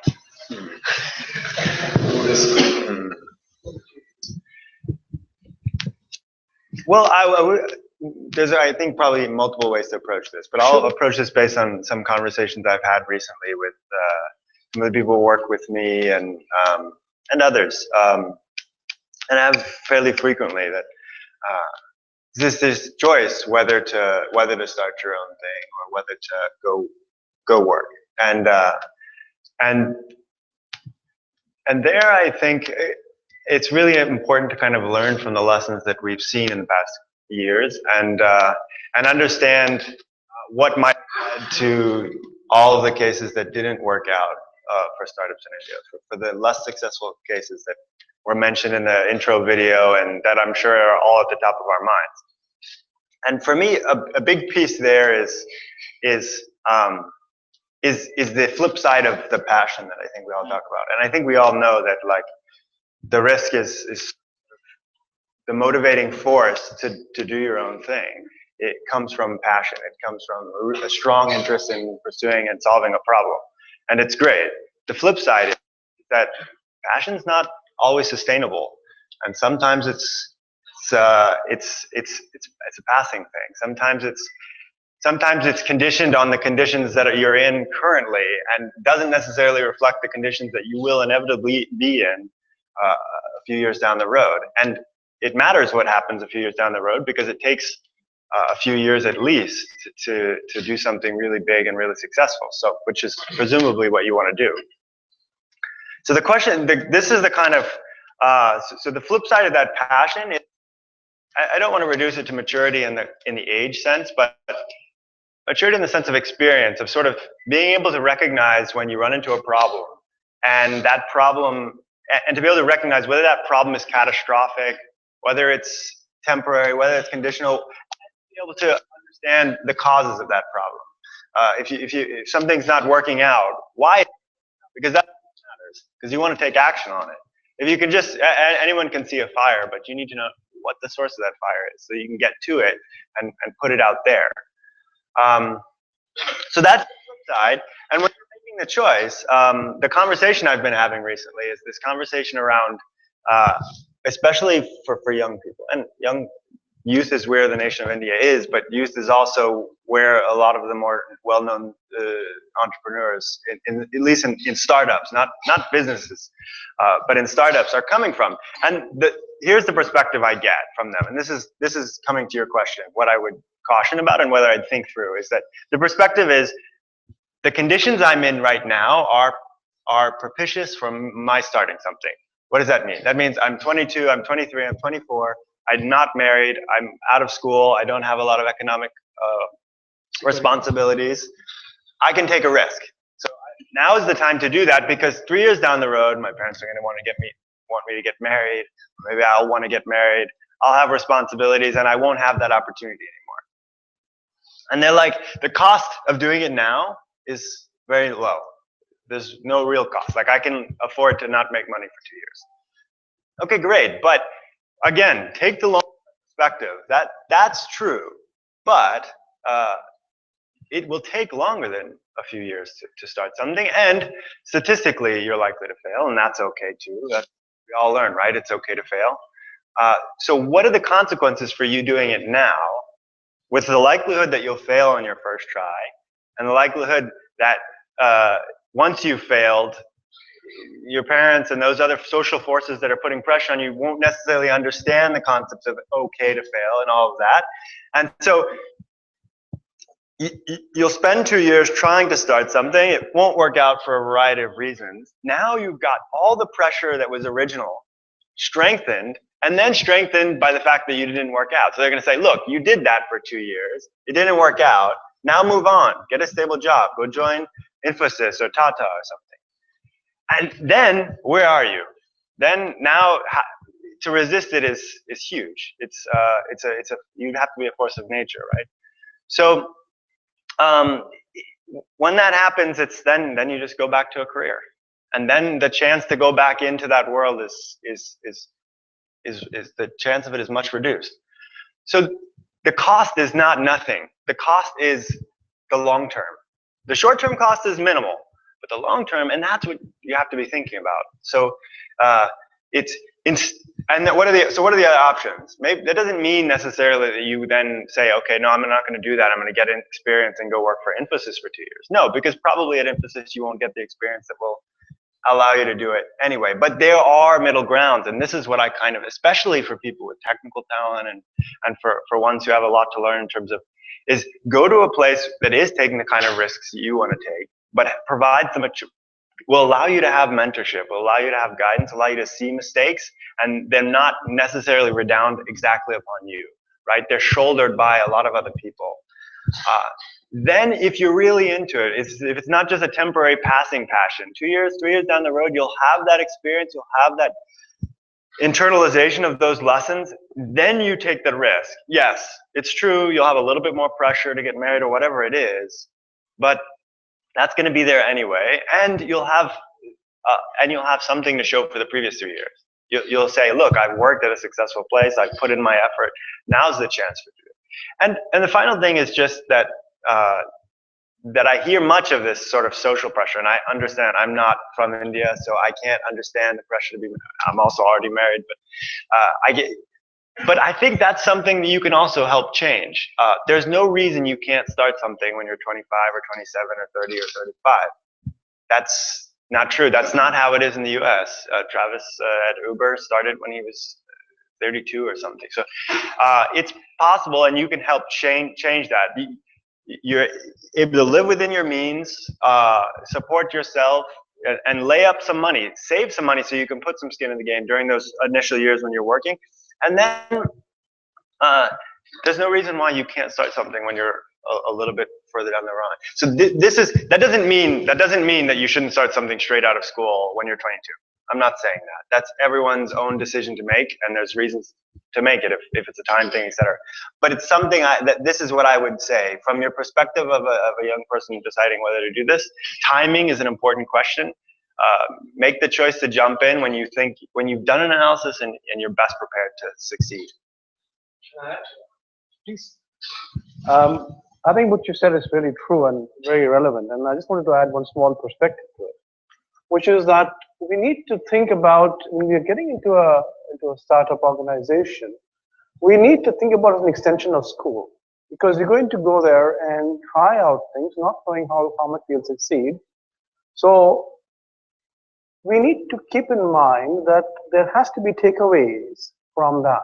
What have I learned from the 2 years or 3 years that I've spent on a failed startup? And how it's going to be valuable for me, either in my next startup or in my job, if I'm going to change and get into a job. And that is important, that as you're going through the journey, recognizing the areas that you're learning from is very important. And that is an addition to whatever Paul just mentioned so far. Slightly just out of the context, but I think important for this young audience to know. When we say that it's okay to fail, one false step is not the end of the world. And just for the benefit, I would like to tell you that Infosys had a failed IPO. Shares of Infosys were not subscribed, and there were no takers when the IPO was launched. 10 rupees stock of Infosys was going a begging at 40, and there were no buyers for that stock. So these things happen in business. So at least we can take some hope that it's not the end of the world. Now coming to Vishal, I think amongst all the panelists, we've been closest to the information part of the business, media disseminating information and all. So one of the questions that I want to ask you, and perhaps you have some idea, is there's so much of hype about this e-com business, the startup business, the e-com business, and you have one of the leading popular financial dailies of the country splashing day in and day out, so this one raised this much, and if a brick and mortar company raises 6 times the amount, it is on the 6th page in a small. Yeah. But if an e-com company raises, a startup raises 100 crores, it's splashed all over. What's your take? Why is this? So perhaps if you could just throw some light. Sure. First of all, thanks for inviting me. I think a little known fact about me is that right before kind of leaving India for the US in business school, I took a 1-year break from my very heavy finance career to actually come here and at SPJIMR when Dr. Srikanth was the dean to work on the bottom of pyramid laboratory. So very kind of a lot of good memories coming back here. A lot of interesting conversations with people from the DOCC, which I'm assuming it still exists. So it's great. It's great to be back here. Answering specifically the question, I think from the media standpoint, right? I think there's always going to be hype about what is the buzz. I mean, if you think about the .com era, it was all about the .coms, right? I mean, the pot of gold was there, and these questions were asked back then, and then the market collapsed, and suddenly everyone said it was imaginary. But the Googles of the world, the Facebooks came a little later, but there are success stories. So there are going to be success stories out of this. There is a buzz around this. I mean, if you go back to things like the Industrial Revolution, there's always been buzz about things and particular timings for each industry. So I don't think this is a hype. This is going to be the most interesting thing in India's and generally globally career, globally kind of in lots of people's careers, primarily because with the platforms that have been developed between the iPhones and the Androids of the world, this is the mode of business communication, and this is the mode of commerce now. So I think rightfully so, there's going to be a lot of hype about this, where I think to Paul's point is how many people succumb to this hype. I think in terms of the .com era, there's a big significant difference between the .coms and this one, right? I think there's the .coms, it was about the public markets being really impacted, lots of people losing a lot of money. Over here, we're talking about investors who are very specialized. Yes, they will lose money, but what they have is 10 bets and 9 of them will lose and 1 will succeed to take them home. Maybe some will fail, maybe some will collapse, but the general public, so to say, will not be hugely impacted in a negative way, except for the careers of some of you all who go there and things don't work out. But I think to what Paul said, it is a life experience. I mean, you working in an Infosys and TCS will be experience, but when you are working in a startup, it's day in, day out, something's new, because You are the CFO, you are the CEO, you are the CEO, you are the strategy head. I mean, there's no 5 different roles for the different functions you're working in. So I think justifiably there's hype. I think that justifiably there's excitement. The way we do go through our day-to-day lives has changed dramatically. So I think there's all the reason for the hype in kind of media. The question is what happens next, right? And I think the good news is I think there's not as many negatives as in previous bubbles that have burst, which is going to be impacting the general public, in my view. In terms of why, I'm a very different kind of profile compared to all the people sitting here. And a lot of questions would typically pop up in people's mind. Why Thomson Reuters, right? We are a $13 billion information company who's never as a public company going to invest in a startup, which is true. We are not going to invest in a startup. But if you think about a different lens of what is our biggest concern as a long-term strategy, it's about disruption. So disruption through innovation, right? So today we sell information, we kind of have that ability, have the data to kind of really back information. One Uber kind of pretty much killed a lot of New York City jobs, right? In terms of the taxis, which kind of used to run. I don't know if you know about New York City. When I used to live there, it was all about finding a yellow taxi, right? I mean, your life starts and ends with that. Today, it's not the case. You can get Uber. It's very easy. Someone comes to your doorstep. It actually costs less.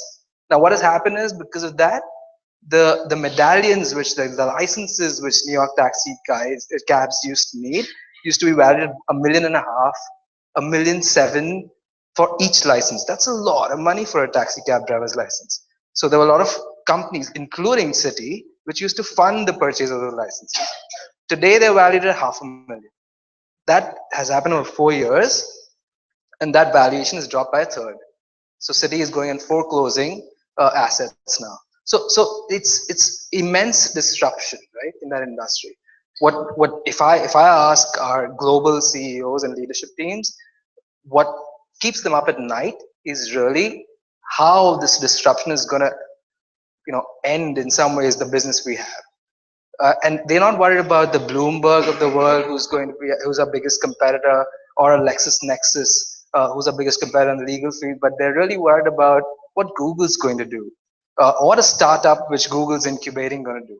And rightfully so, which is where I think there's a very relevant thing for the audience here, is that the way things are working is big companies like ours know that we can't innovate as much as a startup, right? So what are we doing? We are doing something very different. We are trying to say, okay, let's set up an innovation lab which is going to cater to our industry. We're going to have talent who definitely doesn't want to be part of a big company, because the people who go into entrepreneurship are of a different kind. They don't want to have the bureaucracy, have different approvals for each capex dollar you want. That's not what they want to do. So they really want to kind of be left free to explore their thoughts. So a lot of companies, including ours, are setting up innovation labs where we give you a real problem which the customer has, which our customer has. We give you the infrastructure, we give you the data, we give you all our kind of support, and we let you run through what your solutions are through innovation. And there's a different kind of profitability model there, different partnership model there. We don't take stakes in that company, but there's always a different go-to-market strategy. But I think that's another way to address your startup hunger. If you really want to go for a startup, right, and you want that experience, but with lesser risk, there's companies, including Infosys, TCS, including ours, who have innovation labs where you can kind of really test out things. Obviously, there has to be extreme clarity in your mind what you want to do. You can't just go to an innovation lab and say, I'm going to figure this out. So there's all of that needed, but there's another option which is kind of slowly popping up. Not as exciting and as kind of as sexy as the front page of Flipkart and this Snap deals and so on, but it's something which is kind of a very viable option to kind of have that entrepreneurial spirit in you go further. So if I may ask a question to you, sure. When we talk of this pot of gold, underlying assumption should be that the pot of gold should be for everybody. So my question to you is that do you foresee any form of disruption in the social fabric of the nation, the way these businesses have caught up? And I'll tell you the reason why I'm asking you this question. If you walk along Linking Road, Khar, where the shopping areas are, or if you take a walk along Colaba Causeway, most shops are empty. And yet the products which these shops are storing are being sold on these e-com and sites, so which is an anomaly of, so I mean, it doesn't somehow register. So retailers doing badly, and they employ a fair number of people, and yet sales taking place on these sites. You think somewhere down the line, and I don't even have an answer, and that is the reason why I'm asking. You think it could disrupt the social fabric of, in some fashion? Sure. Maybe I may just want to know. Yeah, I think a very relevant question and a very important one in a country like India, where there's so many people whose livelihoods could be potentially impacted by what you just mentioned. It's true that technology is enabling things to be done perhaps more efficiently at maybe even lower cost. What it obviously does is it takes labor away. So what could have been done with say 50 people earlier is now being done with 5 people. Well, that's not just happening because of what's happening in the e-commerce space. It's also happening across in industries as well. Yeah, because technology is robotics, or whether it's Internet of Things, or whichever way you look at things. So that is a change that is happening. And obviously when a change happens in society, there is always some kind of pain that people would have to go through. Okay, every transition is painful. What it could lead to is reskilling. Now what I'm hoping is that the total, instead of saying that the pie is fixed, I will expand, which means that there would be jobs available for people who perhaps displaced in one industry, and they perhaps can get reskilled and move to some other industry. It also be a function of the growth rate of the nation and the overall Absolutely, economy. yeah. I mean, So I'm saying the pie, I'm hoping the pie would expand, because when you bring in efficiency, you're hoping that you are able to bring in more than just the same original quantum of activity that was happening in the economy. That's one aspect, but obviously it's a question of retooling, reskilling, being able to do that, and of certain age in society are impacted more than some others. Now, is this good or is it bad? You might say from a social point of view, it's obviously creating an upheaval, but from the perspective of progress, this is essential. Okay, because our countries and people must progress. And if we don't, somebody else will still come in and disrupt whatever is happening around in your place. So one of the golden rules, and I believe all incumbents must look at this, is disrupt yourself. So you be the first disruptor, disrupt yourself first, so that you can then go through the pain, which is controlled, which is managed by you because you're disrupting yourself, and bring about the change in a controlled and organized manner, which will allow you to make the transition. I think that's important to do. Because you also see on the so many times, every 2-3 months you see a flash strike against Uber, when the protesters backed by local politicians, trying to cut down on of these, because the taxi drivers are, the unionized. So you see this as part of the in France, it's just turned militant. Taxi drivers in Paris, for example, are actually blocking cars on the road, especially going to the airport. Talking about Uber cars, not letting them go to the airport. They're physically stopping them from going there. And this is because, as I said, the change is painful, and it's also seen to be unfair. As was being mentioned a little while back, that a New York taxi, if you've paid $1.7 million for a license for the medallion, you're getting another taxi person coming in who is just bypassing the entire licensing system. Now, is that fair? And therefore, it's a question also for the government to look at that. What should they be doing? Should they be allowing this kind of thing to happen? Now, in terms of efficiency, it's good because the asset utilization is improving, which means the nation has a certain amount of assets which were not being utilized, now they're being better utilized, which is good for the nation, right? But on the other hand, is there a way of doing it so that there's less pain? This is a question that we have to consider. Yeah, so then it comes to the other question. It's also reflective on the rationing they have on the medallions. They're not giving it the pricing that they've done. That is also prompting it. Also, I mean, it's an endless. Right? I mean, medallions become such a pain. So every startup typically addresses a need, right? I mean, it's not just doing something which no one wants. That's the only way it succeeds is by addressing a need. Same like housing.com, same like Uber. All of these guys are addressing a need. What is the need is that it was super frustrating in New York to get a taxi, right? It was super frustrating more than New York and in San Francisco, where it's not that you can just get out and hail a yellow cab. You either have to have a car or you have to wait for a bus for like an hour or take some tram and so on. So it's always addressing a need. So I generally, my personal view is from a social standpoint, there's nothing better than what we are going through right now with actually minimal damage. Because who's investing in this? Investors are high net worth individuals, funds, huge funds, who can afford to take this risk. It's a very different ball game than in the kind of real estate bubble where everyone was impacted. The dot-com bubble where lots and lots of people had put in money in the stock market and it crashed. I think it's actually a very healthy thing to do. It's about kind of opening up a free market and really addressing a need. Add to that, I would say that this is a time immemorial.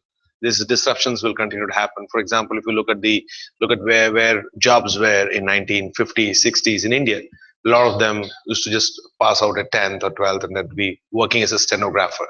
That was the BPO industry of those days. So the typewriters just went away, came electronic typewriters. So what happened to the people who did stenography? They disappeared, right? They had to reskill, the point that Professor Chandrani mentioned. So that's gone. Then you have computers coming in. That changes again the people who were used to working in a different way.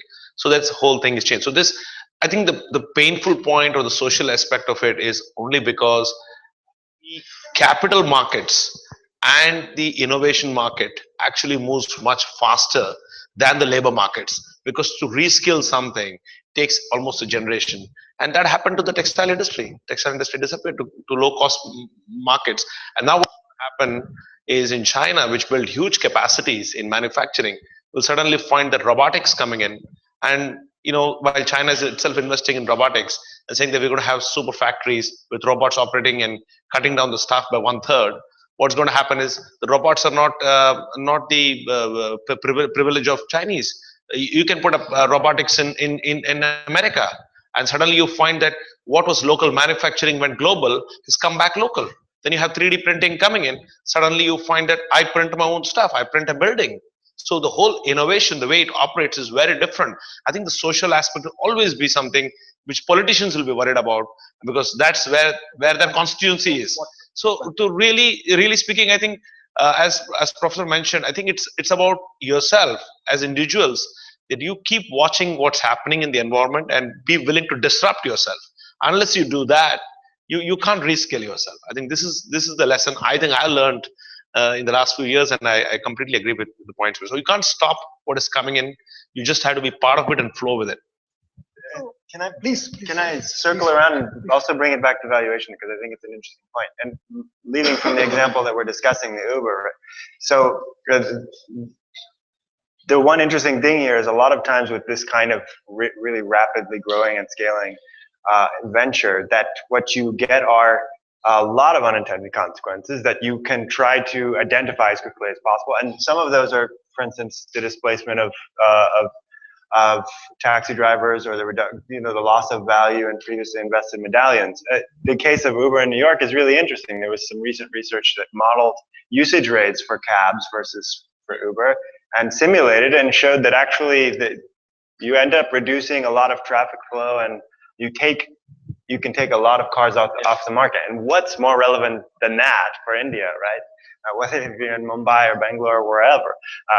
That's a societal impact that wasn't really the point of the model, but it's amazing. It would be incredible if it took only 20 minutes to get from Powai to Bandra West, my commute. So, and then the thing is, and then this is how I bring it back to valuation. This is really where it becomes important to think as a startup person yourself or as an investor is to try to begin to integrate that sort of modeling or prediction of what these larger consequences might be, because that's where your interesting valuation comes into play.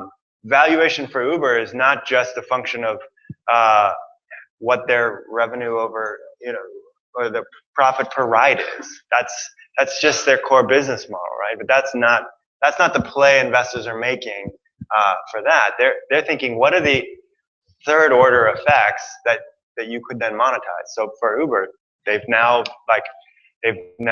made the first shot with tying up with I forget the name of the hotel chain, but they've tied up with them to sort of, if you agree, you make your data available to them, and then they'll tie in their membership on that hotel chain and give you discounts. So if you're working for a company that has you fly to Delhi every day or once a week, right? They're gonna say, oh, we know that you're headed that way, and then you're gonna stay at this hotel. So here's this discount, and they're gonna help you spend money in other ways. And that's all of a sudden this sort of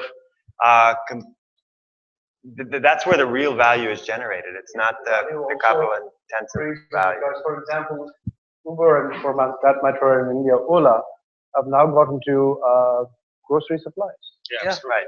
So you've got the boot which is empty. Yeah. You do the capacity utilization. Absolutely. Now the tricky thing is, I think like the balance of when you do that is really important, and maybe there's cases in India where it's skewed too fast the other way, where you start, and this is where another thing I think investors are starting to think about when they talk to founders is how quickly and how overly ambitious. Because it's one thing to do this in a calculated and right way, and in the right way, but it's another thing to start just sort of telling amazing stories about, first we're going to do that, and then and I think like the case of, Ola as an example, this sort of modeling of Alibaba, we're going to solve every problem before we get our core problem right, is what you then you get expanded valuations and then inability to execute, and it collapses. So doing it at the right pace is of course important, but incorporating it into how the valuation happens is also really important. Disruption is nothing predictable. Yes, and of course we've seen this. Technology also get obsolete. Probably we are the last generation which has ever seen a video cassette recorder. True. So, Mangesh, you are an evolved institutional investor, and you have to agree to that. And in spite of this wonderful presentation that you gave in the first half, on valuations and things, end of the day, when you're looking at a startup, most of the times you are putting a value to an idea, a concept, or in some cases, something which is just started with a seed capital. I'm a banker. I confess I have not mastered the art of valuing these startups. How would you value them? What is the matrix? What is the benchmark? What is the empirical, evidence with which you would? Difficult. Yeah, it's a difficult question, but one of the ways to do this is that put the ball back in the court of the entrepreneur, where you say take whatever valuation you have, take some warrants, convert them when you achieve the valuation, convert them when you achieve those milestones. So what happens is that automatically there is a convertibility of the valuation which comes in, milestone based. So I don't want to challenge your idea. I buy your idea. I buy your numbers, execute that and take it. So today I put in an instrument which could be a convertible preference share, or if possible a convertible debenture, and or reverse give them warrants and ensure that that equity upside is given. It's ultimately there is no one who will be allowed to make excessive return at the cost of other person. So as you started saying that there are other stakeholders and everyone is supposed to make money, whether it is investor, whether it is entrepreneur, including employees. So ultimately, if everyone's interests are aligned to one particular number by doing structuring, I think that's the best way to do. And valuation is something which is only for outside world. Ultimately, as long as it is not a public company, you're not, interested whatever is getting agreed. Whether you value that company at 100 rupees or whether you value that company at 1000 rupees, it really doesn't matter. So one of the ways of doing this is this, and then you see over a period of time how things work out. As bankers, we have been mandated on a couple of such transactions, and my colleague sitting here, Ritesh, is handling them. And I think whenever we are asked by prospective investors that how would we be valued, so I think we just say that whatever the investor is willing to pay. So, on one side, we believe that valuations are excessive, but believe you me, we also see entrepreneurs who would have made 20 rounds to 20 the different investors and would have come back dejected saying that I'm not getting funding. And then essentially they realize that, they have to compromise on some of these things. And therefore what we hear, and you began with that, saying that these headlines are only talking about success stories. But when I'm talking about our fund looking at 1 out of 100, if you look at VCs and particularly the successful ones, I'm sure they're looking at 1 out of 1000 or maybe 1 out of 10,000. So if there are balanced 9,000 companies, 9,999 companies which are not getting funded. And as someone put that number there are 3,000 or whatever, 7,000 startups. How many companies are getting funded? 400. Look at the ratio. Where are the balance getting funded? And if they have those kind of expectation on valuation, and you go back to them and saying that they are completely wrong in terms of their expectations, there is finally some compromise which happens on both sides, and then ultimately you arrive at the Can I just add, please? Because I've looked at this very closely in my own personal investing, and what I found was that when I started investing, I looked at DCF valuation. Right, that's what we're taught in management schools, and we say let's start with that basics, and then you find that actually it's so hollow because the DCF doesn't work. DCF works very well when you have a steady state cash flow model. Looking at project finance situation, it's great. You can model it very well. You know what the capacity of the manufacturing plant is. You know where the revenue numbers will be, the pricing and the cost structure and the margins, and you do it. So it's reasonably easy.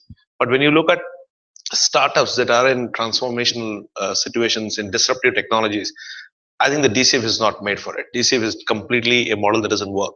So the next question then to ask is, how do I value? And then it becomes a difficult question. And there are some other elements of valuation that come in. I think add to what Mangesh said. If I was to value a startup, the guy who comes in and says, you know what, I need 1 crore of rupees to get this idea going up to a certain round of funding in the next round. And will you put in, the 1 crore, or can you get a bunch of people to put in 1 crore? And we do syndication many times. So 5-7 of us, we get together and put this sort of pool of capital. And then you find that actually, if you take that 1 crore, what is the current value of the business? There's no value of the business. It's an idea on paper. If you're doing a seed investing, it's an idea on paper. There's a promise of execution, and there is a hope of some value building and a second round of funding coming through, and you're backing that idea.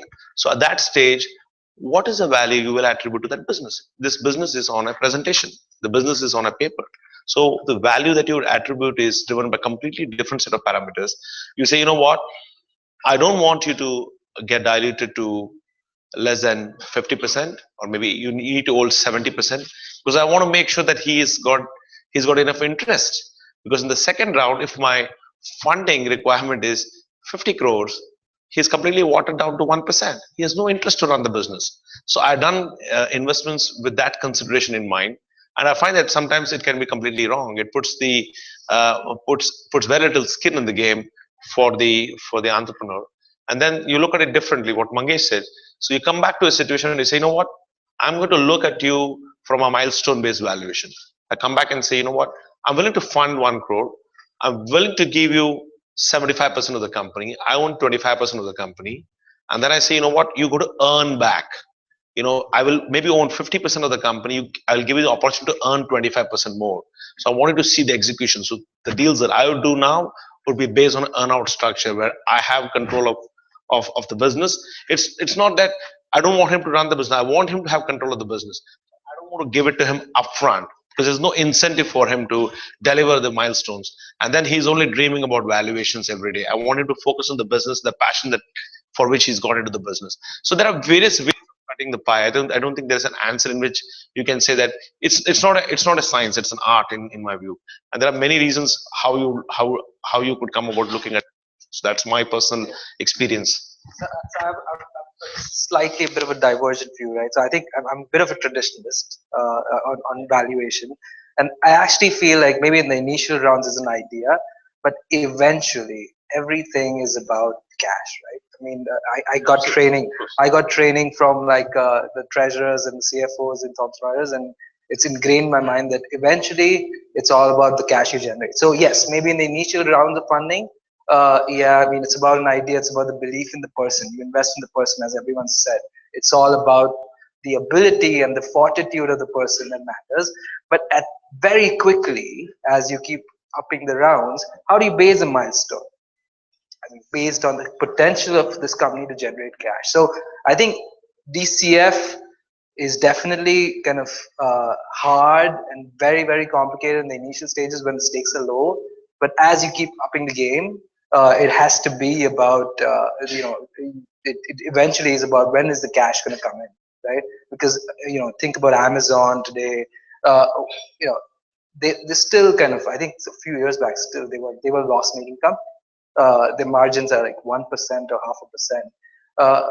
Why are people investing in that? Why are still people bullish about that? It's because as Mangesh you mentioned, I think, or Professor you mentioned on Flipkart, it's all about that getting to that scale where that profitability starts just pouring in, right? When people, all my friends in the US, it becomes a habit that I don't go anywhere else but Amazon to buy anything I need, right? From paper rolls to kind of toothpaste to groceries to electronics. Everything's just like a single point of contact. So it eventually becomes about what is the cash flow potential. The harder part is that it's 5, 10, 15 years down the line. How do you forecast it? Right? So I'll just slightly into history. Sure. Historically, Indians have always funded startups by equity. This is a nation of venture capitalists, entrepreneurs, and there's a streak of entrepreneurship in every field. So, and why do I say that historically Indians have always funded startups? Way before 1949, I mean, before SEBI formulated the IPO rules, where you needed a 3-year track record. Now that you need a 3-year track record to come out public, or you should be floated by a company which has a 3-year track record. Right up to 95, 96, any company without a track record, with just an idea, could come out with an IPO. And then there were no mutual fund investors. There were no FI investors then. There were investors like you and me. And those IPOs used to get oversubscribed. So those were startups. And they all got oversubscribed. So we in India have always funded startups. That's true. And the other thing to, because remember, since we're talking about history now, and I'm sure our audience perhaps wouldn't have the memory of that more than 20 years. We used to also have the controller of capital issues, right? Yeah. And therefore, all the shares were priced at rupees 10. Correct. Okay. So therefore, the value could be much higher, but since you're getting a share of rupees 10, you'd obviously go and buy a lot of those. Therefore, led to oversubscription. And the other thing to think about is that if you're investing in a risky venture, would you prefer to invest using debt or equity? Is also a question. And I would think that if you're going to take the risk that you're taking, you rather take equity than debt, because debt is as risky as the equity, but the returns are not the same.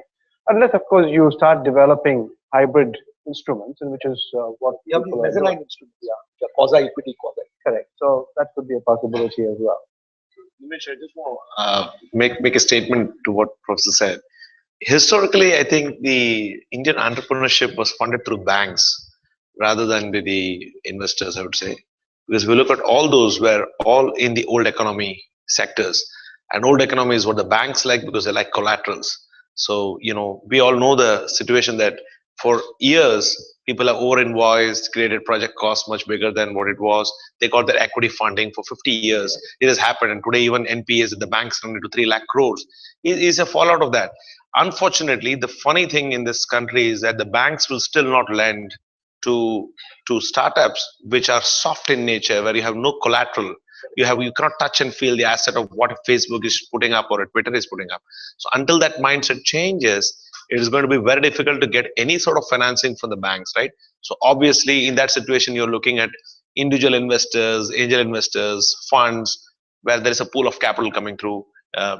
Those Because assets. traditionally, Indian banking system has always relied on asset-based funding as opposed to cash flow-based. Exactly, but I think if you look at what SoftBank is doing, right, technically, SoftBank is a completely is a bank which actually does a lot of investing in assets, right? Technically speaking, so I don't think we have thought about actually creating such an institution in India. And even today, if you go to a bank and I'm invested in a technology company, we have receivables from high quality companies, which are FMCG companies, top notch Fortune 500 companies. You can't get financing against receivables because they're all distributed markets with different distributors. Small geographically. And, So it's very difficult. That's an opportunity. Absolutely. Someone did come with a concept for funding receivables of. So now they do the O2O funding. We were approached. So, Professor, suggestion.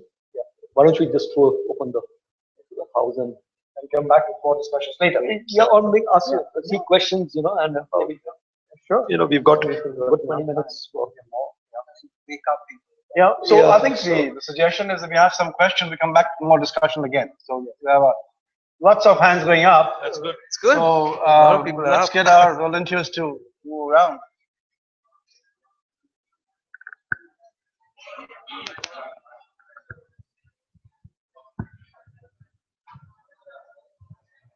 Good morning, everyone. Good afternoon, everyone. Good evening. So, yeah.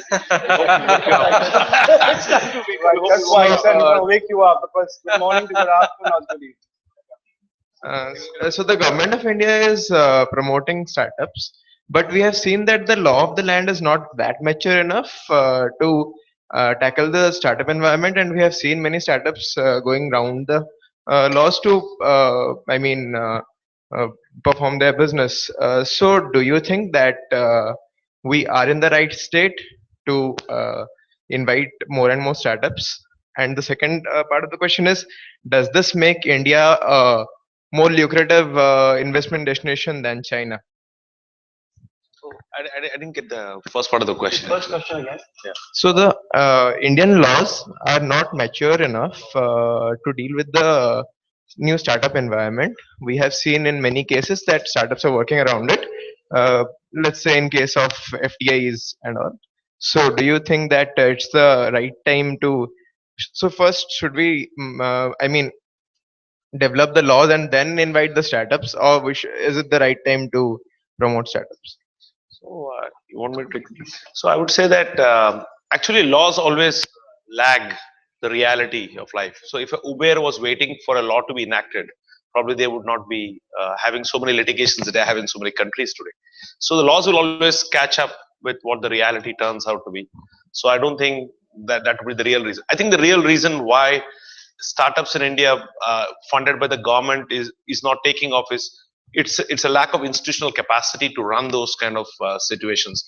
Because if you have say 10,000 crores wanting to put into startups, then you need to build a whole institutional capacity around it to evaluate the startups, to fund it, nurture it, mentor it. There's a lot of stuff. Like I know one of my friends works in the Abu Dhabi government, and there is a lot of they are doing a lot of entrepreneurship where they are supporting the localites, that is the local people getting into entrepreneurship. Why? Because the government wants people to become entrepreneurs, because they find that everybody is looking for a job, and the only job provider is the government or some of the large multinationals. So they are doing a lot of that activity. Singapore did it for many years. Malaysia did it. So the governments can do it, but they need to build institutional capacity. So changing the laws is one aspect of it. But I think the more to do is the institutional capacity to deal with when 100 applications come in. How do you screen it? How do you know where you want to put the money? Which sectors do you want to support? Do you know, it's like a portfolio management.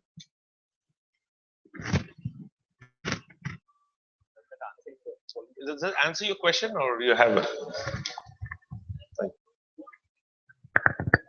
So many hands going up. No mics floating around. My name is Prasad Shinde. Actually, I am PGPM student, and we are working on a startup. It's an educational startup, and our idea was shortlisted in almost 5 institutes.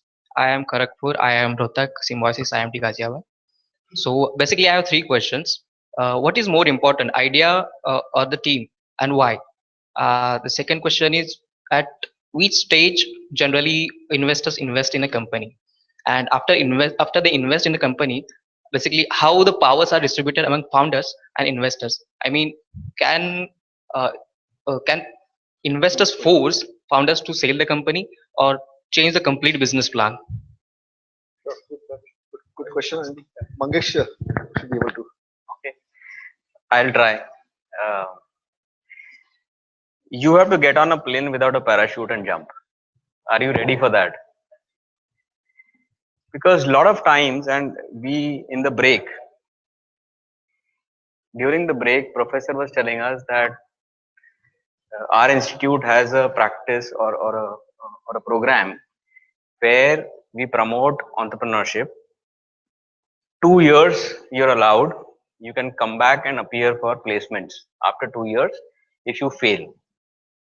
With due respect, this is a very good intention, but this is recipe for failure of the students. The day, that's right. I just want a clarity. The day you have fallback, I don't think you will give 100%. One. Second, the other issue, other handicap which all of us have is your degree from a premier institute. Because again, you can fall back. That's insurance.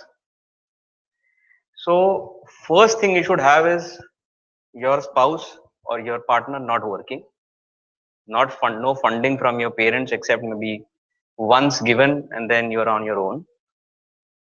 And then you have no backup. If you fail, you fail. You'll be on the road. If you start with that view, then any startup will succeed. Your business model is not important.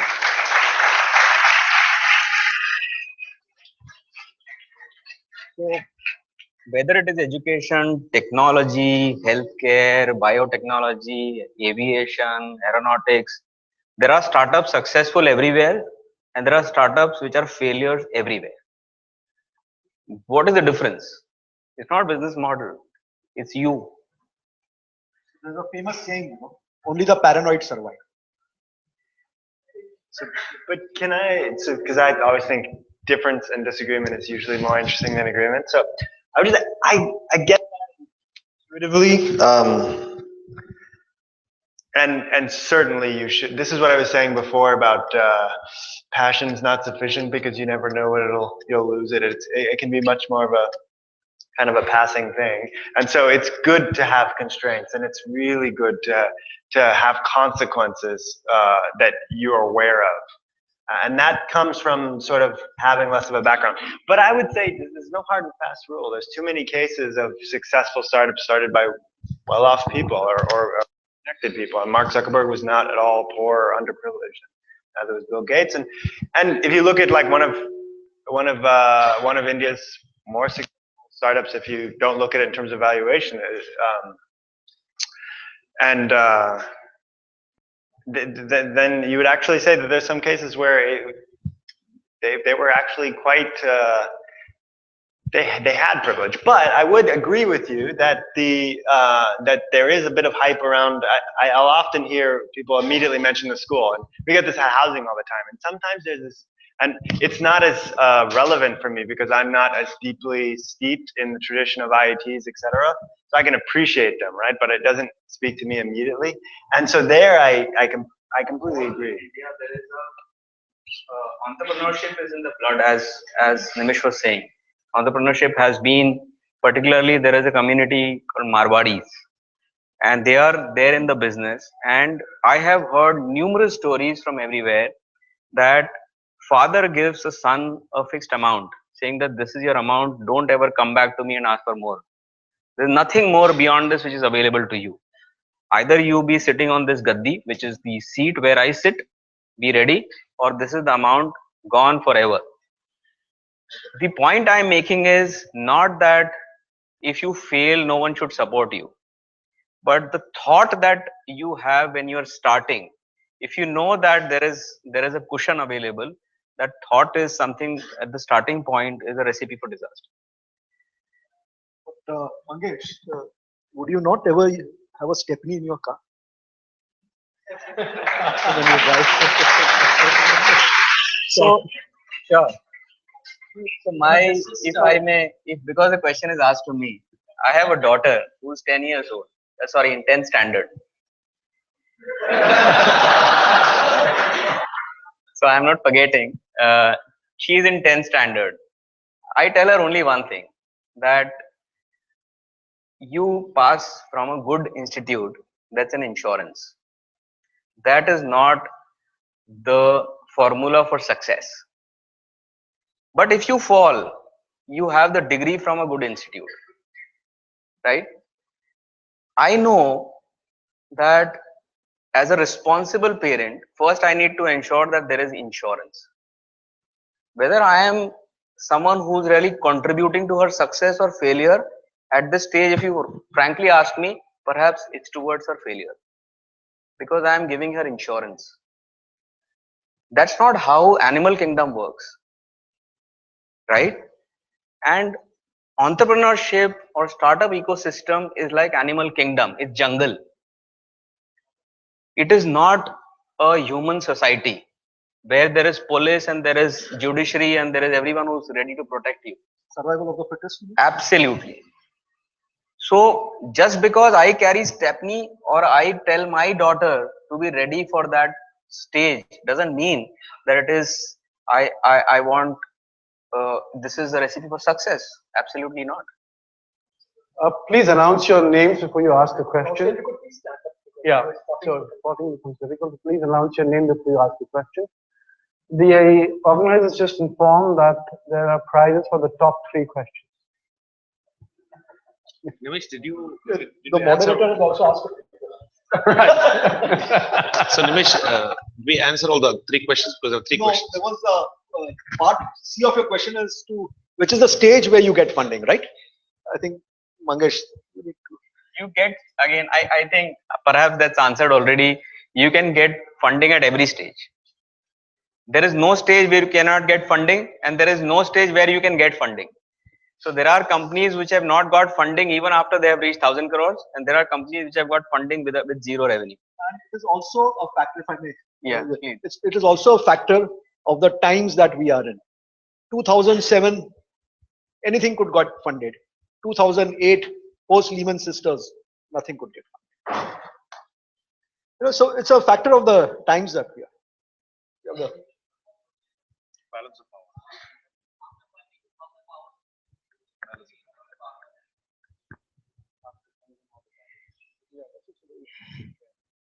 You have a question to one specific person here? It's not power, it's not balance of power, not equal. Do you want me to take it? So, if I had to attempt that question, what's the balance of power shift between the investors and the promoter? I think it's completely the arrangement and the comfort that investors and entrepreneurs have with each other.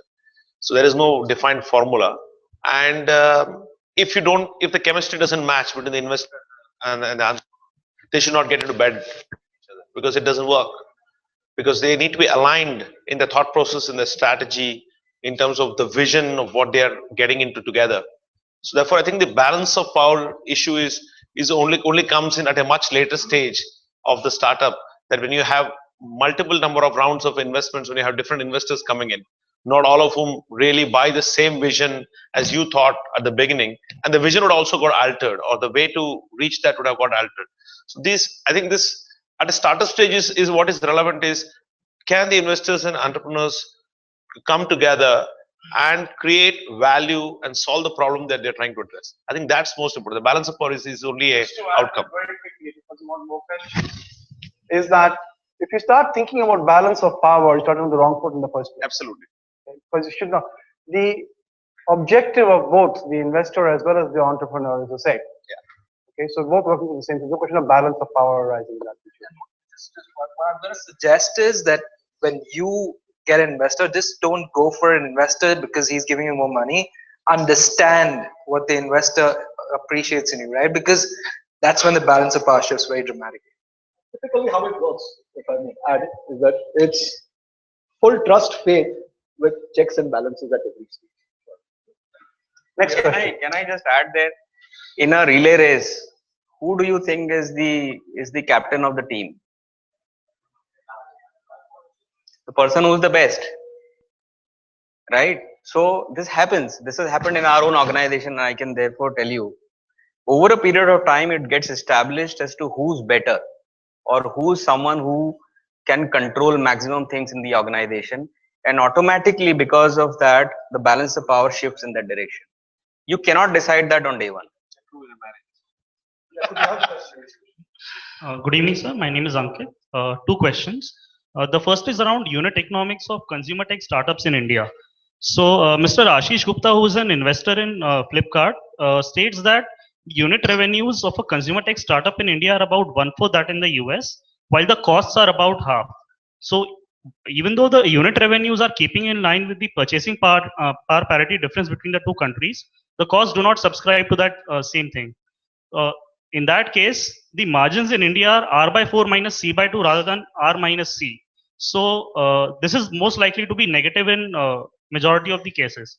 How do you think that consumer tech startups are going to make money if this is the structural issue? Second question is around the 10,000 crore rupee fund being set up by the government of India. So Mr. Mihir Sharma had a very interesting editorial in Business Standard today, where he called this one of the worst forms of cronyism because the government gets to pick winners and losers in a very competitive ecosystem. And he says that the government would be very hard pressed to justify to the Comptroller and Auditor General as to why it picked a particular company and not the other, especially if the bet turns out to be wrong. So is this initiative going to be sustainable going forward? How does it first?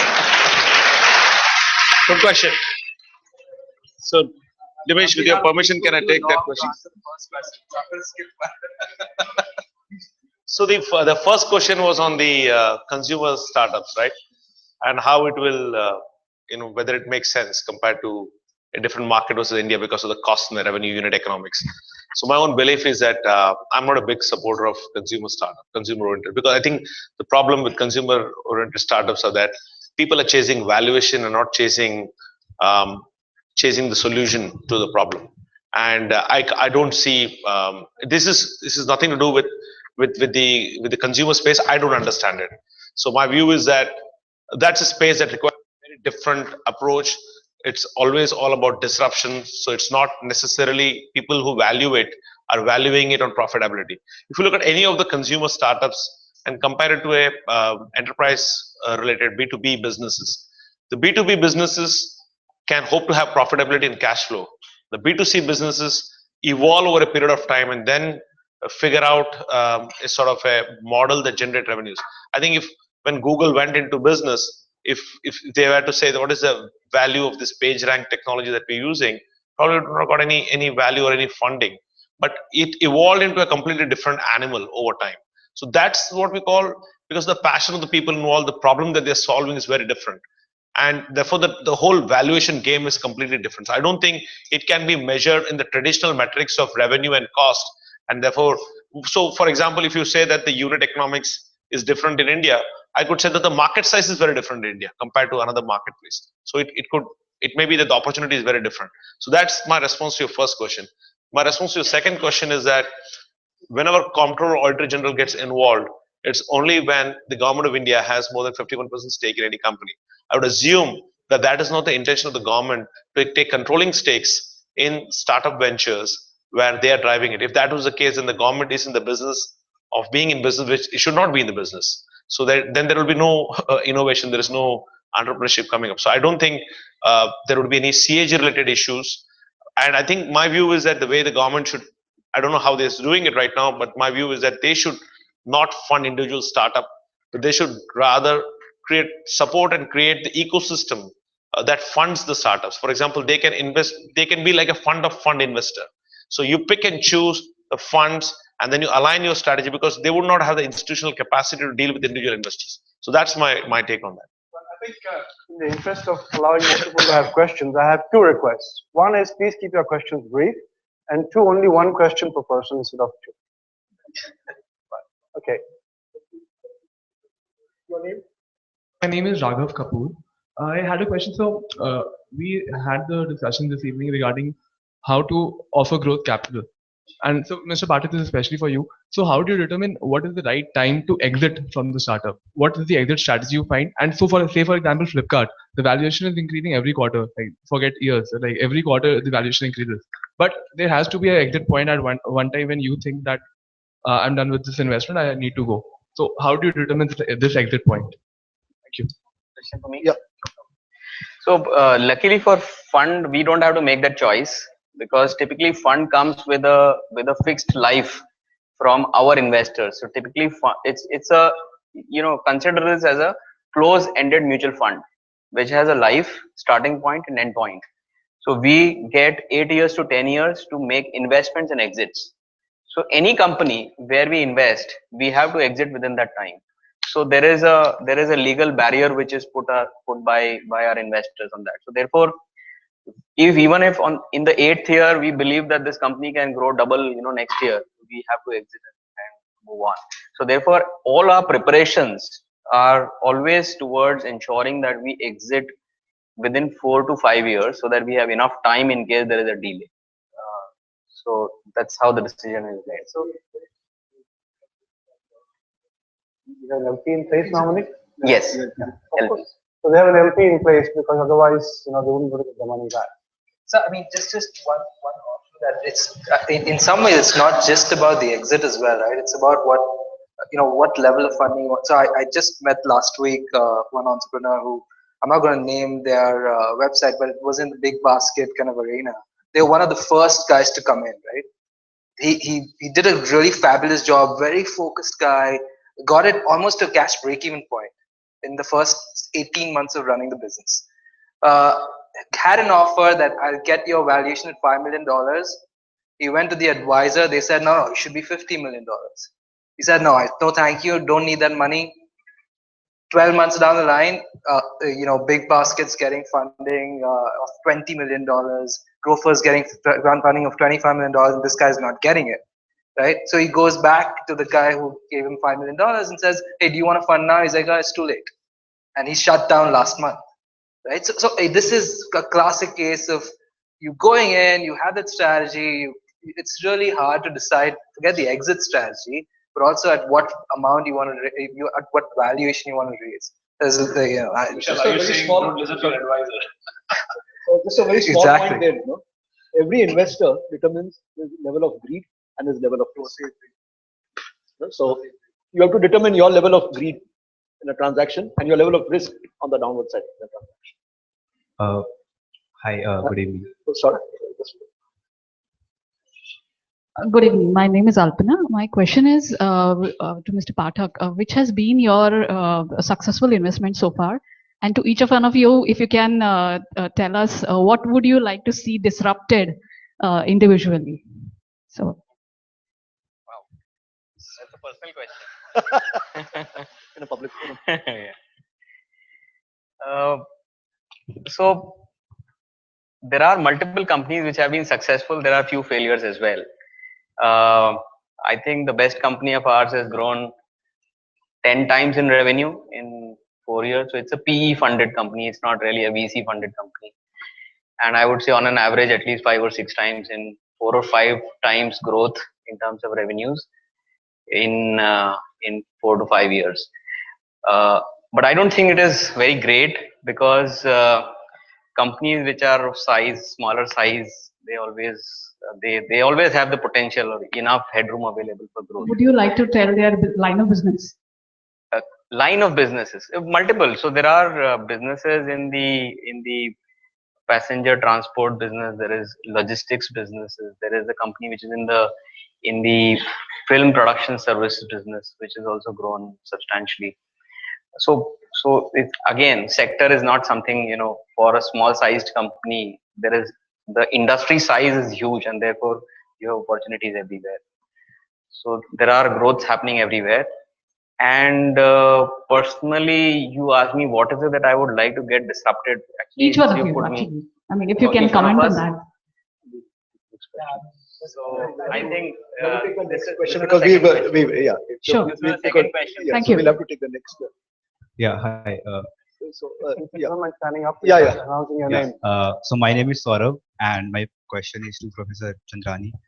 So this is basically, I'm trying to understand the synergy between management and this whole startup ecosystem.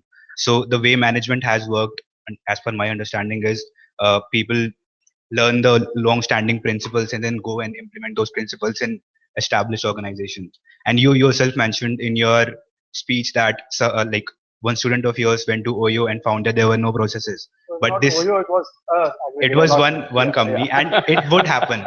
As in, if and I worked with startups after finishing my colleges, and there are very few processes in place. So my question is, do the same management principles apply in established firms as they would be in startup? And since you have been observing this whole, like your career is long spanning, so how do you see that shift from being in a established sort of setup to a very disruptive and ever changing thing? Sure. See, the issue is all about adaptation. Okay, you learn principles, but you should know how to apply those principles as well. And the adaptation of the principles is the key. So, on the end of the day, we need to obviously have processes at the back end.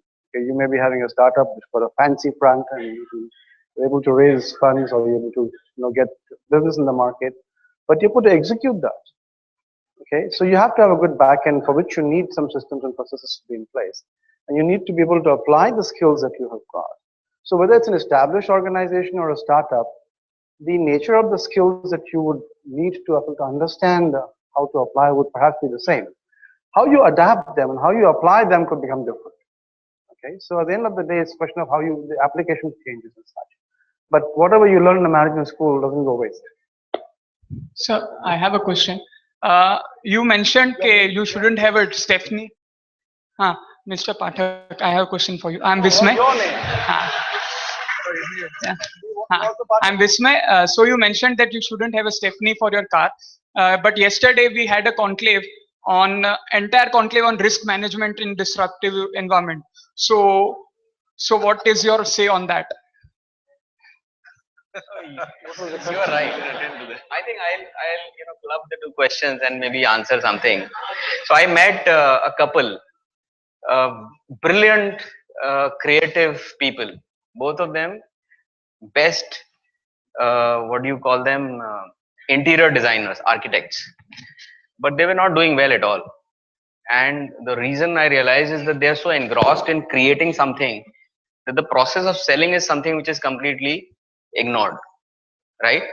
When that happens, you may have the best product, but if you can't sell it, you can't monetize, you can't grow.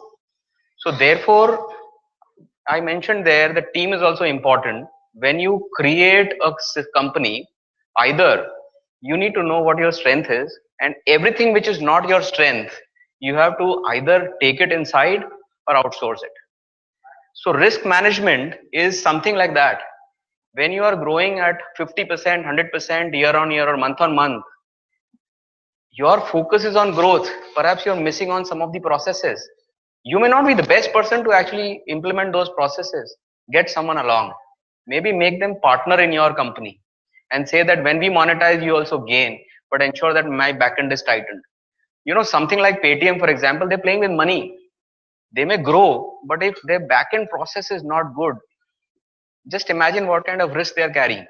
So they cannot compromise on one function of the company just because the other function is growing very fast. So to answer you and you both of you, that risk mitigation is something which is important, but do you need to have in yourself or not is the question one need to ask. Understand? So therefore outsource it and then just move forward.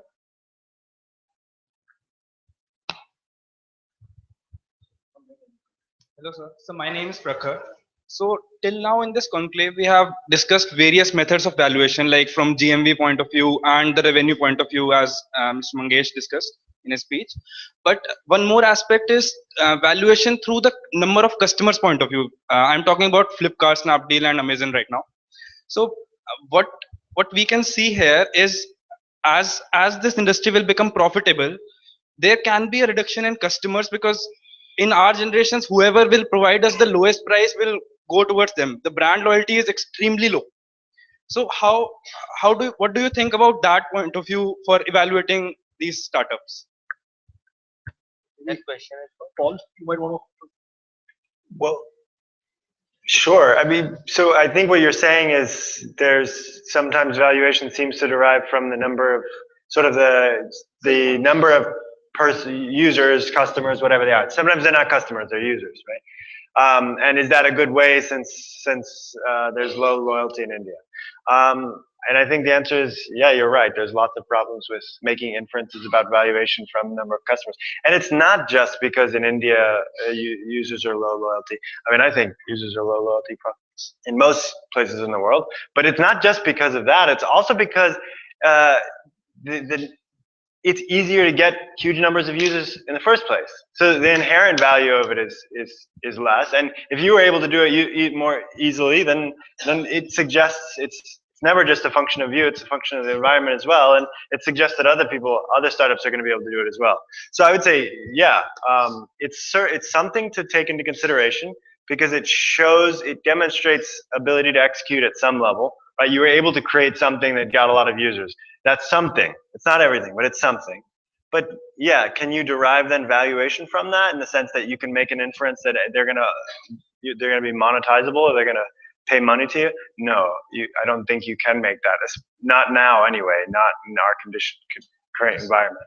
I would just compliment what Paul said. I would say that this is the nature of the way you look at the business. If it's a B2C business, and if your pricing and the discount is what's driving your number of users to that particular website or your customer base, and as you said that if another guy comes with a 10 rupee lower pricing and the traffic moves to the other way around, then obviously that metrics doesn't work. But I would say that if you look at a B2B business, which is where I find very, is that the switching costs at the enterprise are pretty high, and therefore to acquire a customer takes a long time, which is the point Paul made. In a B2C business, acquire customers very quickly, but you could also lose them very quickly because the entry barriers are pretty low. Whereas in a B2B enterprise, you would find that actually it takes a long time to acquire customers, and therefore the switching costs are high. To lose customers also takes a long time.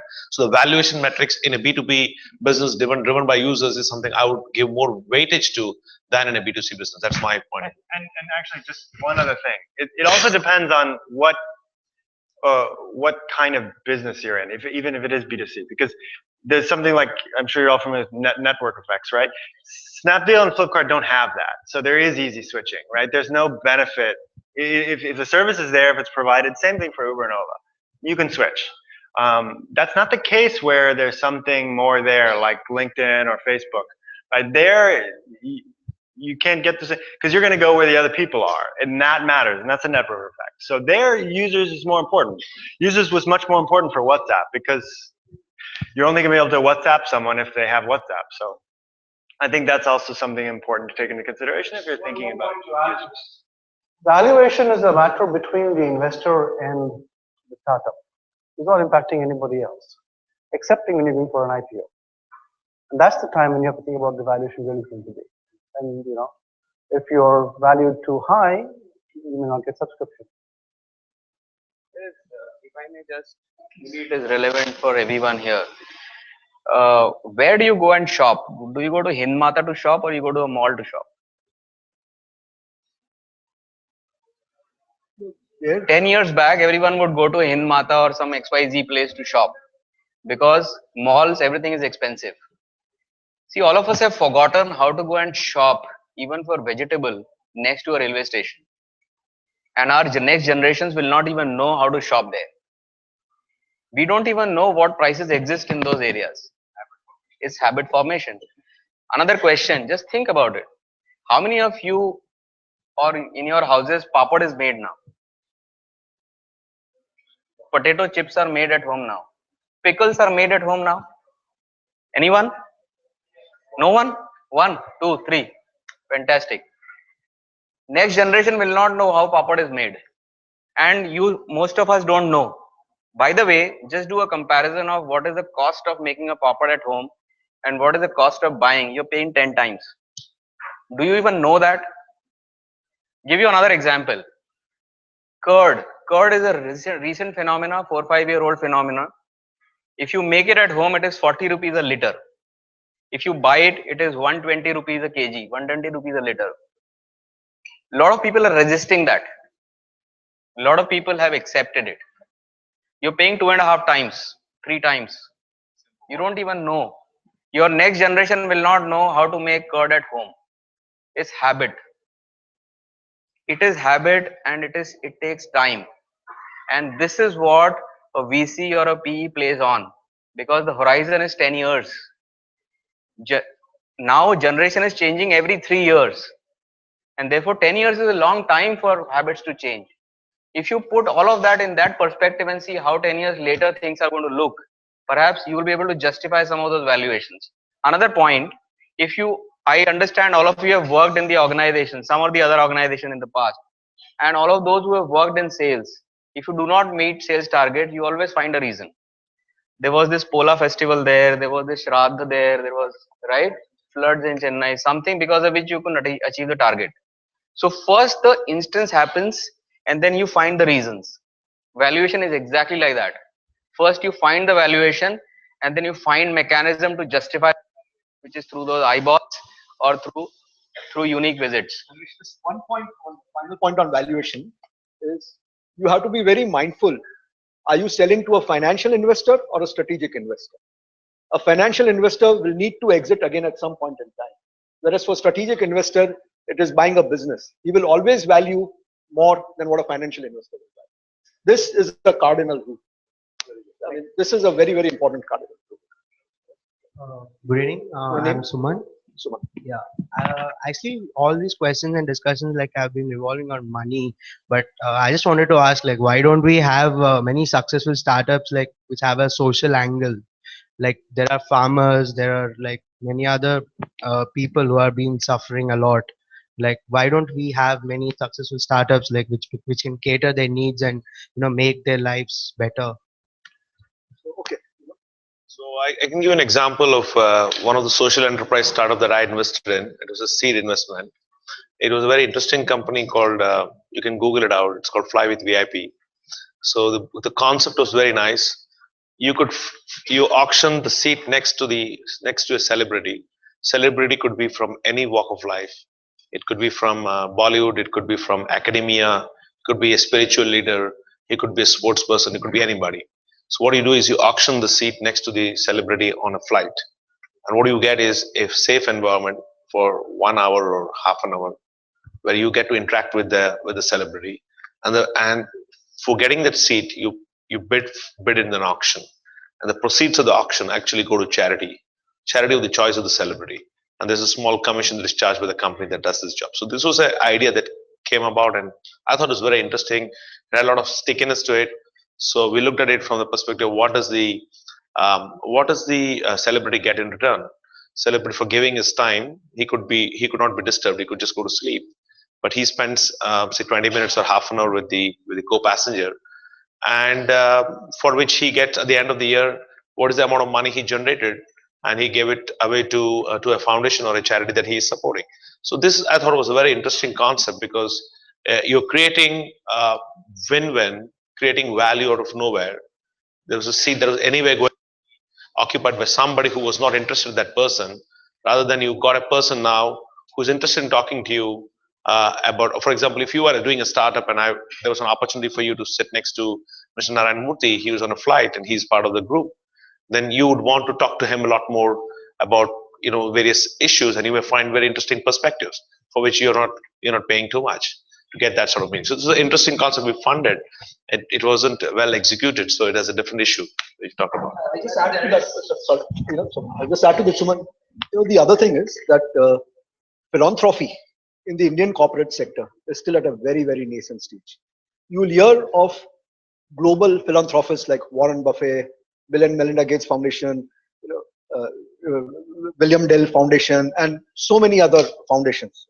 Whereas in India, it's still at a very, very nascent. You will just have an Azim Premji Foundation and now a Narayan Murthy thing and all. But still, it's still not caught up the way it's caught up. We are evolving. It will happen.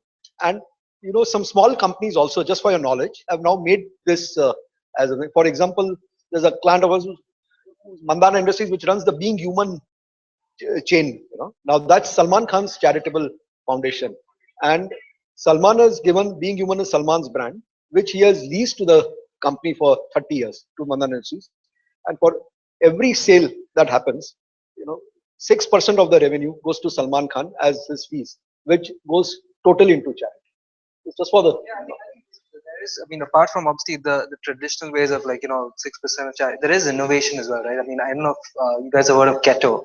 It's one of the ones which has won the Wharton Business Awards for social entrepreneurship and so on. So there's innovation there, right? So what happens is, if today you have someone in this room has calamity, as a personal calamity, you go and pitch to Keto. This is what my issue is. This is the amount I need, and people have it's kind of crowdfunding mode, right? But for a social cause. So there'll be people who needed an operation to be done and need 4 lakh rupees.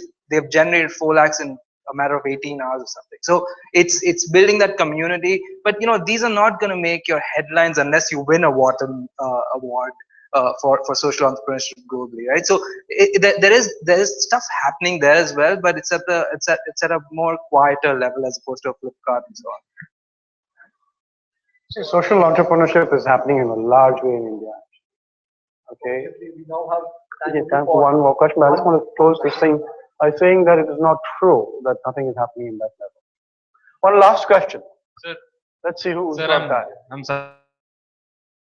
Sir, this is regarding the valuation of a firm.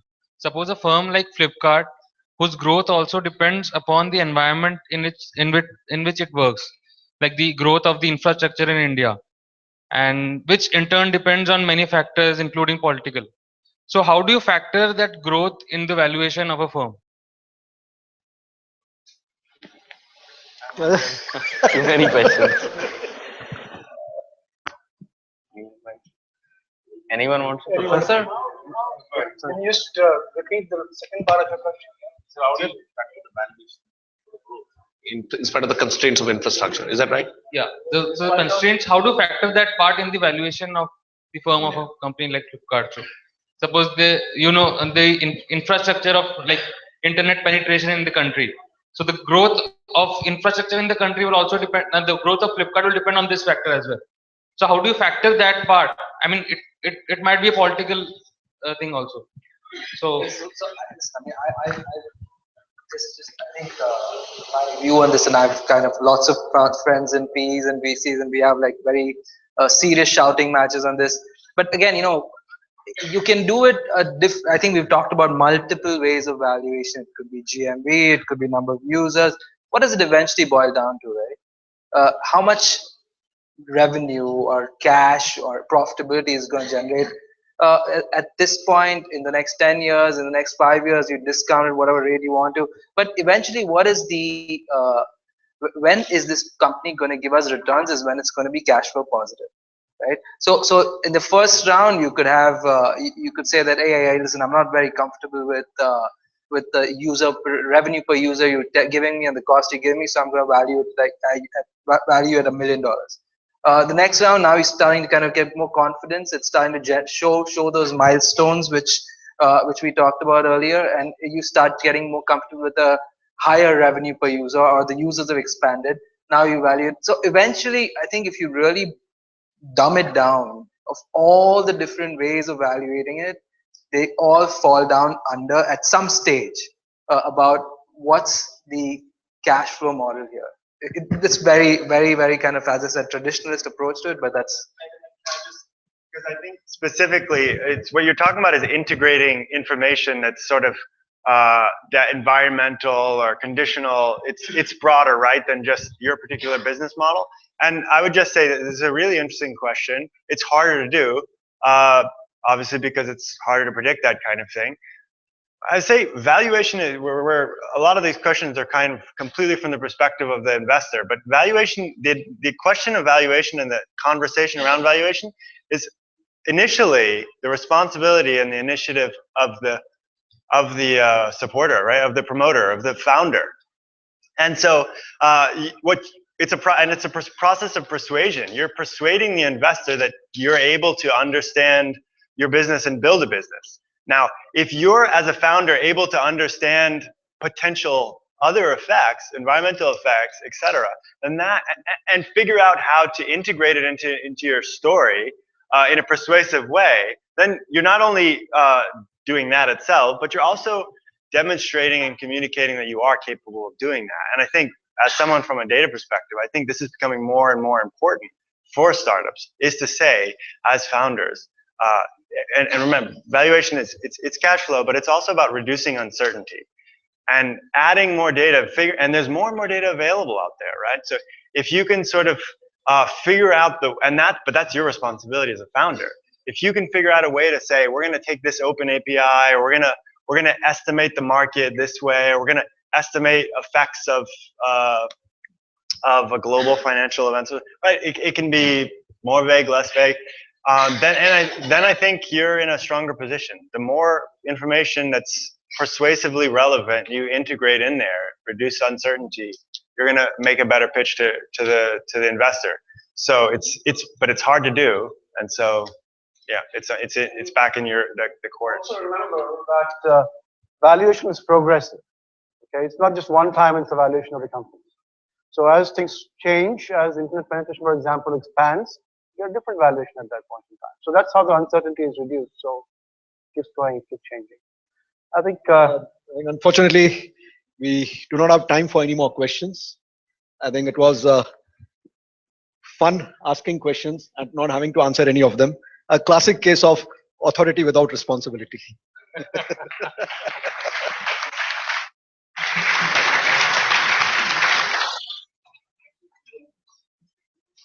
A big thank you to all the speakers for a brilliant discussion, well illustrating the Indian startup market.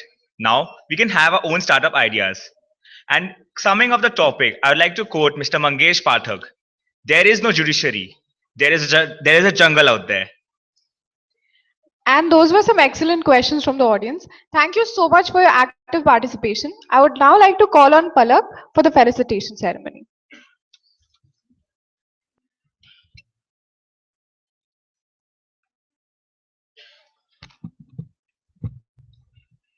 We will now felicitate the winners of the events that the Finance Committee held throughout the year.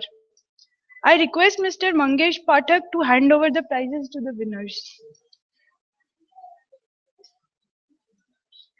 The winners of the student speaker event are Siddhant Mathur,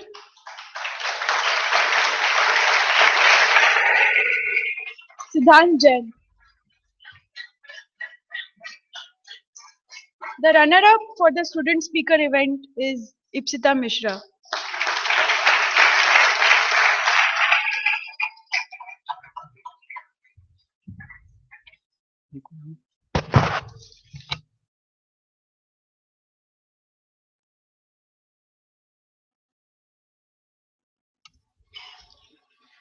The best 3 questions for the day were by Ankit Gupta,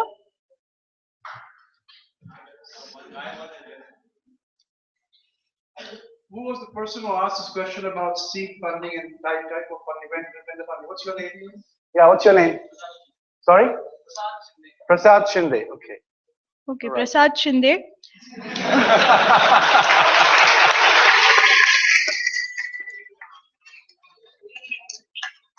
The second best question, Sumant. I'll come in here and get the. And Sahil.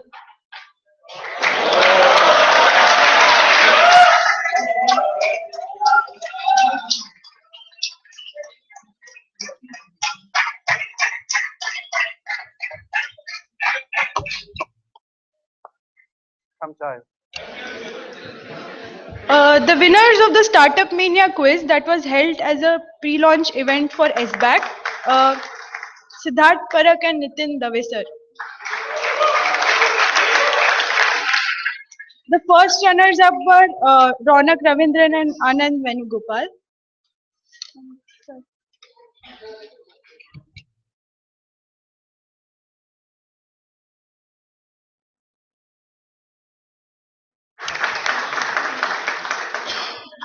The second runners up are Nishant Naik and Ashwin Jayaraman.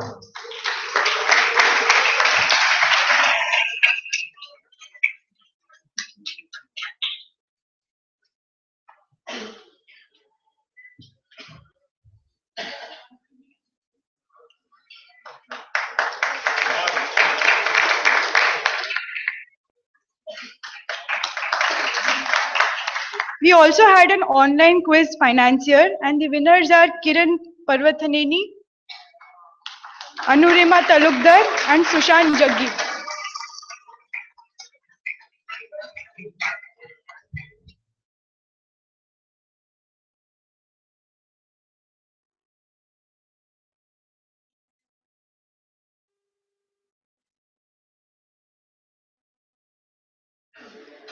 And now for the tweets.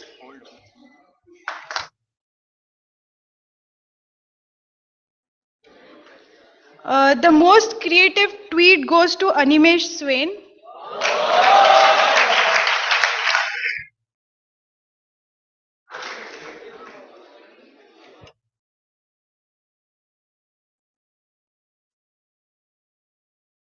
I don't have the tweet.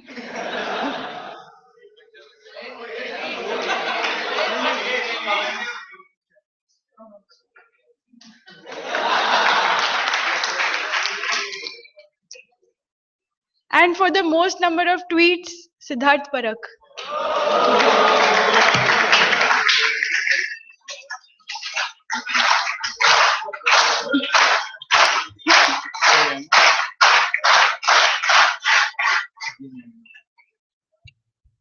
I now call Gaurav for the further announcements.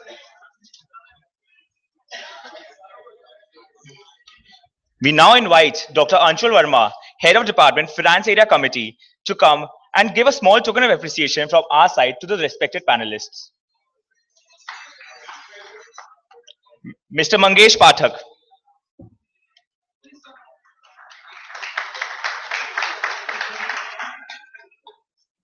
Mr. Nimish Shah.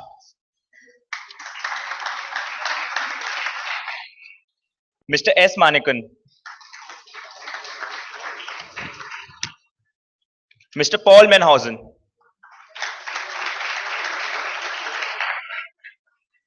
Mr. Vishal Parekh.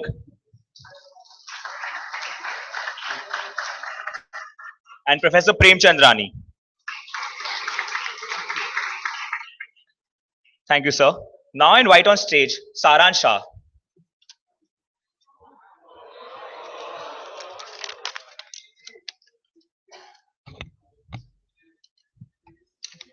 It is a privilege and great joy for me to extend a vote of thanks to all those who have contributed in one way or other to make this conclave a success.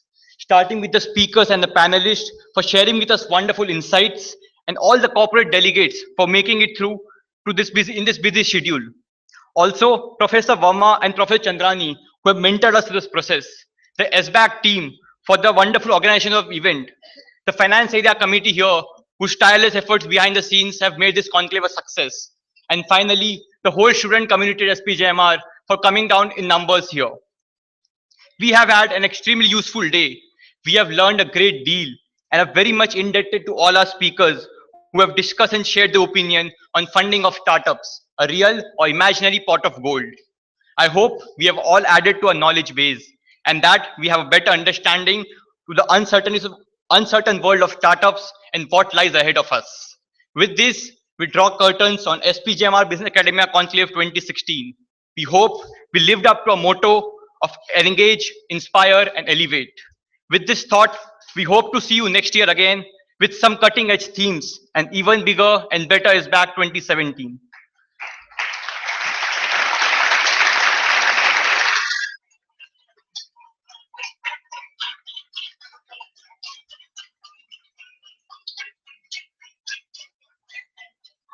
I would now request all of you to join us for dinner and networking session at Muktangan. Thank you.